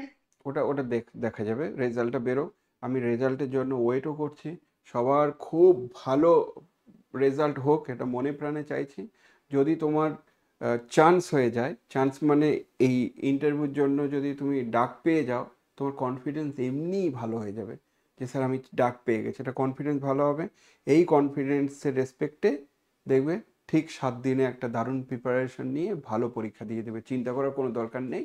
হ্যাঁ, আমি ভয় পাচ্ছি কি 10 নম্বর প্লাস 10 নম্বর, মানে 20 নাম্বার যেহেতু আছে, তাহলে এটা একটা ভাইটাল একটা ইন্টারভিউ। এই ইন্টারভিউর ওপর অনেক কিছু নির্ভর করছে, কারণ 10 + 10 20 অনেক বেশি নাম্বার, বুঝেছো? এক্সপিরিয়েন্স টিচার তারা কিছুটা অ্যাডভান্টেজ পাবেই পাবে, এটা বললেও পাবে, না বললেও পাবে। যারা এক্সপিরিয়েন্স নাও তারা নিজের মতো করে একটু সাবজেক্টটাকে গুটিয়ে নিয়ে সেরাটা দেওয়ার চেষ্টা করবে। ওকে, যাই হোক, চলো আজকে এই পর্যন্তই থাকুক। আমি আবার যদি পারি আমি আবার একটা ক্লাস নেব, আরও কিছু কোশ্চিনের কালেকশন নিয়ে একটা ক্লাস নেব। তো সত্যি কথা বলতে আমি যখন ক্লাস শুরু করি তখন আমার মনে হয়েছিল যে কি বলবো, কিছু বলার তো নেই, কিন্তু যা বললাম আমি আমার মতো করে আমার অভিজ্ঞতাটা স্যার শেয়ার করলাম। উইকে 2-3টা করে ক্লাস নিন, একটু ভালো লাগছে, 2-3টা করে ক্লাস নিন। হ্যাঁ, স্যার আপনি সপ্তাহে 2টো করে ক্লাস নিন স্যার, তাহলে আপনার সঙ্গে টাচ থাকলে ওটাই অনেক পাওনা আমাদের। স্যার আমি 2016 ক্যান্ডিডেট, আমি আমার অভিজ্ঞতা শেয়ার করছি। বলো। সাবজেক্টের বিষয়ে যে এই কোশ্চেনটা করে তো আমাদের সমস্ত বন্ধুদেরকেই করেছিল যে তুমি কোন সাবজেক্ট কোন পার্টটা পড়ে এসছো, এটা করে। তো এই কোশ্চেনটা আমার মারাত্মক এই কারণে, কারণ আমি যখন একটা ফেভারিট টপিক বলবো অথচ সেই টপিক থেকে কোশ্চেন যদি না পারি, সেটা কিন্তু একটা ব্যাড ইম্প্যাক্ট। তো সেখান থেকে যেটাই আমরা পড়বো, আমি আমার অভিজ্ঞতা থেকে বলছি যে ওই টপিকটা ভালো করে পড়া উচিত, যাতে করে ওখান থেকে যাই করে অ্যাটলিস্ট টাচ করে যায়। এবার হ্যাঁ, এখানে অনেক কোয়েশ্চেন কঠিন হতে পারে, কিন্তু সেক্ষেত্রে না পারলে কিছু ব্যাপার না, স্যারেরা লাস্টে কিছু না পারলেও লাস্টে এমন কোয়েশ্চেন করে যেটা পারবি। অতএব আর এরকম ব্যাপার নয়, আমি আমি 7 পেয়েছিলাম আমার ইন্টারভিউ। তো আমি রিয়েল অ্যানালিসিস থেকেই কোয়েশ্চেন করেছিল এবং সমস্ত উত্তর দিয়েছিলাম। তাতে যে বিশাল হাই ফাই কোয়েশ্চেন করে সেটা নয়, না, হাইফাই নর্মাল কোশ্চেন, ক্যাজুয়াল, একদমই ক্যাজুয়াল কোয়েশ্চেন নর্মাল, করে। আর বলবে মনে হবে গল্প করছে তোমার সঙ্গে, হ্যাঁ, একদম যে সাধারণ। গল্পের ছলে গল্পের মতো করে বলছে। আচ্ছা, এই বলতে বলতে হঠাৎ করে তোমাকে যদি বলে যে একটা কোশ্চেন করলো, তুমি ঘাবড়ে গেলে, পারলে না, উত্তরই পারলে না, বলতে পারলে না। আচ্ছা, তোমাদের হঠাৎ করে তখন হয়তো তোমাকে জিজ্ঞাসা করলো যে তুমি কি গ্র্যাজুয়েশন কোত্থেকে করেছো, বা হঠাৎ করে বললো মাস্টারি কোত্থেকে করেছো। এটার মানে কি, যে তোমাকে হালকা করার জন্য হ্যাঁ, একটা একদম মানে তোমার নর্মাল একটা ইংরেজি কোশ্চেন হয়তো জিজ্ঞাসা করলো, কারণ তুমি তো প্যানিক হয়ে গেছো না, কারণ ওখানে কিছু পারছো না, মানে তোমার ক্যালকুলেশন চলছে যে ওহো 2 নাম্বার চলে গেল, 1 নাম্বার চলে গেল, আমি মনে হয় এবার চাকরি পাবো না, এই ক্যালকুলেশন প্যানিক সিস্টেম হয়ে গেছে। তো প্যানিক থেকে ওভারকাম করার জন্য টিচাররাই পলাইটলি তোমাকে বলবে যে তুমি তাহলে মাস্টার ডিগ্রি কোথেকে করেছো। হঠাৎ করে হয়তো একটা কোনো একটা এমন কোশ্চেন করবে যে কোশ্চেনটা তুমি জানো। খুবই সাধারণ মানে কোয়েশ্চেন করে, কঠিন হয় দাঁড়ায় না। আমাকে যেমন ধরেছিল যে রেশনাল নাম্বার ইরেশনাল মধ্যে যে, সরি, রিয়াল নাম্বার আর রেশনাল নাম্বারের মধ্যে পার্থক্য কি, বা এখানে সিমেট্রি কি জিনিস, বা মানে বৈসাদৃশ্য কি, এই বিষয়গুলো, যে কোন মানে অর্ডার কমপ্লিট কিনা, এই সমস্ত বিষয় সাধারণ মানে মানে সাধারণ জিনিস, কিন্তু পড়তে হবে। আমি আমি সাধারণ যেটা ফিল জিনিস, করছি করোলারি পড়তে সাধারণ হবে। জিনিস, কিন্তু সেটা আবার জানতে হবে। ধরে নাও যদি বলে হ্যাঁ, যে রিয়েল নাম্বারের মধ্যে অর্ডার প্রপার্টি আছে কিনা, কিউ এর হ্যাঁ। মধ্যে অর্ডার, তো অর্ডার প্রপার্টিটা কি, ক্রম, মানে কে বড় কে ছোট, আমি যে হ্যাঁ অর্ডার প্রপার্টি আছে, তারপরে তো উত্তর আসবে। তাহলে অর্ডার প্রপার্টি নেই এরকম সেট কোনটা, তুমি বলবে কমপ্লেক্স নাম্বার, যে কমপ্লেক্স নাম্বারে কে বড় কে ছোট বলা যায় না, হুম। কিন্তু রিয়েল নাম্বারে বলা যায় কে বড় কে ছোট। তো সেটা কখন তোমার এই উত্তরগুলো আসবে, যখন তোমার কনফিডেন্সটা আছে, তোমার সাবজেক্টের নলেজ আছে, তখন। তুমি যদি অর্ডার রিলেশন মানে কে বড় কে ছোট সেটাই যদি না জানো, তাহলে তো অ্যান্সারই দিতে পারবে না। আর কিউ আর আর এর মধ্যে পার্থক্য, সেটাও খুব ট্রিকি টাইপের, কারণ কিউ আর এর কোন পার্থক্যগুলো বলবো। তো কিউ আর এর পার্থক্য হচ্ছে, যেমন আমি বলেছিলাম যে রিয়াল নাম্বারের ক্ষেত্রে যে ওই ইগুলো ব্যাপারগুলো, যে রেশনাল নাম্বারে যখন লিমিট পয়েন্ট যখন বের করতে হবে সেটা আবার ইরেশনাল হতে পারে, কিন্তু রিয়াল নাম্বারের ক্ষেত্রে রিয়াল নাম্বারই থাকবে। এই সমস্ত বিষয়গুলো বলেছিলাম। যেমন কি ইরেশনাল না ইরেশনাল, ই অথচ এটা পাই, যখন হ্যাঁ ই পায়, এই পাই, সমস্ত বিষয়গুলো, যেমন এটা কভার হচ্ছে আনকভার। যে বলে না যে বীজগণিতিক সংখ্যা, আর আর এগুলো হচ্ছে অবীজগণিতিক সংখ্যা, যেগুলো আর পাই, এগুলো বীজগণিতিক সংখ্যাই নয়, মানে এরা কোনো অ্যালজেব্রিক ইকুয়েশনের রুট নয়, বীজ নয়, সেই জন্য এরা বীজগণিতিক রাশি নয়। পাই, যেগুলো ইরেশনাল নাম্বার। তো এরকম টাইপের কিছু কোশ্চিন টোশ্চিন থাকবে, সেগুলো হয়তো পরের দিকে। শোনো, আরও অনেকে আছো যারা এক্সপিরিয়েন্স টিচার হিসেবে আছো, তাদেরও আমরা অভিজ্ঞতাগুলো পরের ক্লাসগুলোতে না হয় আলোচনা করব। তাতে কি হবে, কিছুটা বলে না যে শেয়ারিং ইজ কেয়ারিং, তো শেয়ার করলে স্যার কেয়ার বাড়ে। রিয়েল নাম্বার তো স্যার অর্ডার কমপ্লিট, রেশনাল নাম্বারটা অর্ডার কমপ্লিট নয়। হ্যাঁ, ওটা হ্যাঁ, সেটাই তো, নয় তো, ওই অনেক জন্য তো পার্থক্য ধরেছিল আবার। অনেক পার্থক্য আছে, সেই পার্থক্যগুলো বলতে পারো। তো যাই হোক, তো আমার প্রশ্ন হচ্ছে যে কিছু শেয়ার করলে কেয়ার হয়, তা তোমরা নিজেদের মধ্যে অভিজ্ঞতা শেয়ার করবে, তাহলে সেক্ষেত্রে বাকিদেরও শেখা হবে। তো এটা নিয়ে আমরা কিছু ক্লাস করব, কিন্তু আমার প্ল্যানিং ছিল রেজাল্ট বেরোক তারপরে 7 দিন থাকলে 7-8 দিনের মধ্যে আমরা চুটিয়ে ক্লাসগুলো করব। স্যার ওকে, আমি একটা আবদার রাখছি স্যার, বলছি স্যার রেজাল্ট বেরোনোর পর মানে আমরা যারা স্যার কাট অফ ক্লিয়ার করতে পারবো তাদের জন্য যদি স্যার একটা হল বুকিং করে মানে ইন্টারভিউ যাওয়ার আগে আমাদের যদি স্যার প্রত্যেকেরই ইন্ডিভিজুয়ালি ডেমো এবং স্যার মক ইন্টারভিউ নেন তো খুব ভালো হয়। এই ক্ষেত্রে কিছু যদি পয়সা লাগে স্যার প্রত্যেকে আমরা দেবো, মানে আপনি সেই মহলটা একটু তৈরি করবেন যাতে স্যার ইন্টারভিউ যাওয়ার আগে সেই জড়তাটা কাটিয়ে উঠতে পারে এবং ভালো লাগবে স্যার ইন্টারভিউ যাওয়ার আগে। আচ্ছা সেটা এটা দেখা স্যার যাবে, রিকোয়েস্ট রাখছি স্যার। সেটা দেখা যাবে, কিন্তু এখন আমি না স্যার, রেজাল্ট আমি বেরোনোর পরে যেগুলো আমি স্যার আমরা আমি পাবো আমি যারা আমি শোনো, তার- আমার প্রথম কথা হচ্ছে আমি ফিজের জায়গাটা যেতেই চাইছি না, কারণ তোমরা বিশ্বাস করবে না আমাকে যে স্যার এটা ফিজের কতজন কথা না, মানে স্যার ওই জায়গাটা তৈরি, কতজন ওই জায়গাটা গেতে গেলে স্যার খরচ কতজন খরচা তো যে আছে অবশ্যই। কতজন যে ফোন করেছে স্যার আপনি করাচ্ছেন, অর্থাৎ যারা আমার কাছে পড়িনি তারা অনেকজন ফোন করছে, ভাবতে পারবে না। তাই আমি বললাম যে না, পড়ানো হয় না। এবার তোমাদেরকে দেখো কাউকে শেয়ার করিনি, অ্যাপের মধ্যে যারা আছো তাদেরকে লিঙ্ক দিয়েছি আর জুমের লিঙ্কটা দিয়েছি, অর্থাৎ বাকিদেরকে আমি আর এখানে ঢোকাতে স্যার আমি চাই না। আমাদের কথাই বলছি, যারা স্যার আমরা দীর্ঘদিন ধরে ক্লাস করেছি, যারা আমরা কোর্স পারচেজ করে আছি তাদের একদম ক্ষেত্রেই একদম বলছি। একদম একদম ঠিক আছে। এবং স্যার কিছু যদি টাকা পয়সা লাগে আমাদের স্যার, ওটা স্যার হল ম্যানেজমেন্ট করার জন্য, খরচ খরচা করার জন্য, বা আমরা একটা টিফিন পেমেন্ট করলাম তার জন্য স্যার টোটাল আমাদের খরচ খরচা দিয়ে দিও স্যার ওটা। ঠিক আছে, ওরকম কোনো প্ল্যানিং করা হবে, চিন্তা করার দরকার নেই। তোমরা আগে স্যার একটু সাবজেক্টটা নিয়ে মাঝে আর মাঝে একটু আরেকটা স্যার, আলোচনা করুন। আরেকটা স্যার আমার স্যার রিকোয়েস্ট স্যার, আপনি স্যার 2 থেকে 3 মিনিটের একটা ডেমোস্ট্রেশন, একটা বা দুটো স্যার আপনি যদি স্যার মানে তৈরি করে যদি স্যার আমাদেরকে দেন, তাহলে ওই জিনিসটাকে কাজে লাগিয়ে স্যার আমরা আদার্স যে ডেমোস্ট্রেশন গুলো তৈরি করব, তাহলে স্যার এটা কম্পেয়ার করে স্যার মানে ভালো হয় স্যার। মানে আচ্ছা একটা আদর্শ ডেমোস্ট্রেশন কেমন হওয়া উচিত ওটা স্যার ওটা শুরু তো থেকে শেষ পর্যন্ত। ইউটিউবে শোনো, ইউটিউবে অনেক টিচার ওরকম ডেমো দিয়েছে, আমার থেকেও অনেক বাঘা বাঘা টিচার আছে, দেখবে ওই টিচারের ডেমোস্ট্রেশন দেখলে বুঝতে পারবে। আর আমার ডেমোস্ট্রেশন খুব একটা ভালো নাও হতে পারে, কথাটা বুঝতে পারছো তো? নিয়ম হচ্ছে কি বলতো, ডেমোস্ট্রেশন মানে কখনো কখনো এগুলো একটু লজ্জা লজ্জা একটা ভাব আছে যে আমি ডেমো দিচ্ছি, তো চেষ্টা করবো আমি বেস্ট দেওয়া, তো সেই বেস্টটা কি আদৌ হচ্ছে, নাও তো হতে পারে। আর বিভিন্ন জনের বিভিন্ন রেসপন্স আছে না, ওগুলো না নেগেটিভ ইম্প্যাক্ট বেশি হয়, ও এরকম পড়াচ্ছে, এটা কোনো পড়ানো হলো নাকি, এই নেগেটিভ ইম্প্যাক্টটার জন্য কখনো কখনো অনেকে করতে চায় না, প্রবলেমটা এটা। স্যার এটা হতে পারে কি স্যার, আমরা কিছু ডেমোস্ট্রেশন তৈরি করলাম, আপনাকে স্যার পার্সোনালি হোয়াটসঅ্যাপে পাঠালাম, আপনি সেটার একটার উপরে রিমার্কস দিলেন যে না এটা ঠিক আছে, বা এটার সঙ্গে এটা কিছু অ্যাড করা ভালো। সেটা করা যাবে, শুধু তাই নয়, ওই লাইভ ক্লাসে আমি তোমাদের ডেমো নেব, হয়তো 2-3 মিনিট, তার আগে আমাকে একটু বলে রাখবে যে এরা এরা এই ডেমোটা দিতে চাইছে, আমাকে নামটা রেজিস্টার করে দেবে, তাহলে আমি তোমাদেরকে ডেকে দেবো, ডেকে নিয়ে তোমরা লাইভে ডেমো দেবে, সেটা করা যেতে পারে। নেক্সট তোমাদের সঙ্গে কবে দেখা হবে সেটা আমরা জানিয়ে দেব। আর আশা করি তোমরা অনেকটা উপকৃত হলে, কারণ আমার প্রথম কথা হচ্ছে এটা করাতেই আমার প্রথম খারাপ লাগছিল, মনে হচ্ছে কি করাবো না করাবো, তো কিছুটা হলেও তোমরা উপকৃত হলে, তো সেই উপকৃত কালকে দেখা হবে স্যার, কালকে আবার করেন। স্যার বলছি যে রেজাল্ট বেরোনোর আগে কিছু টপিক নিয়ে একটু ডিসকাস হলে আমাদের উপকার হতো, কিছু কিছু টপিক আপনি যেটা সিলেক্ট করবেন। ঠিক আছে, দেখা যাক। ওকে চলো, আর নেক্সট আমরা আরেকটা কথা বলার আছে, সেটা হচ্ছে স্যার আপার প্রাইমারির স্যার জন্য, শোনো আমার কথা শোনো আগে। আপার প্রাইমারির জন্য আমি বললাম না, সিডিপিটা খুব ইম্পর্টেন্ট একটা জায়গা, সিডিপি টিচার পাওয়া যাচ্ছিল না, তো সিডিপি টিচার কিন্তু ভালো পাওয়া গেছে, খুব নিজে দক্ষ, কোন দিক দিয়ে না, ও সাইকোলজির ওপর তোমার এমএসসি করেছে, তো সিডিপির টিচার পাওয়া গেছে, তোমরা সিডিপি পাচ্ছ, বাকি সমস্ত টপিকগুলো পাচ্ছ। আপার প্রাইমারিটা আমি কেন তোমাদেরকে করতে বলবো, তার কারণ হচ্ছে আপার প্রাইমারি আর 9-10-এর স্যালারিটা সেম, কিন্তু প্যাটার্নটা একটু আলাদা। আপার প্রাইমারি যে সাবজেক্টটা হবে সেই সাবজেক্ট কিন্তু পড়াবো, সেটা আমি পড়াবো, যেমনভাবে পড়াতাম সেইভাবে পড়াবো, যেই সাবজেক্টে হোক না কেন। কিন্তু যেহেতু টেট কোয়ালিফাই করার গল্প চলে আসলো, তো টেটের জন্য আপার প্রাইমারিটা তোমরা কিন্তু জয়েন করতে পারো।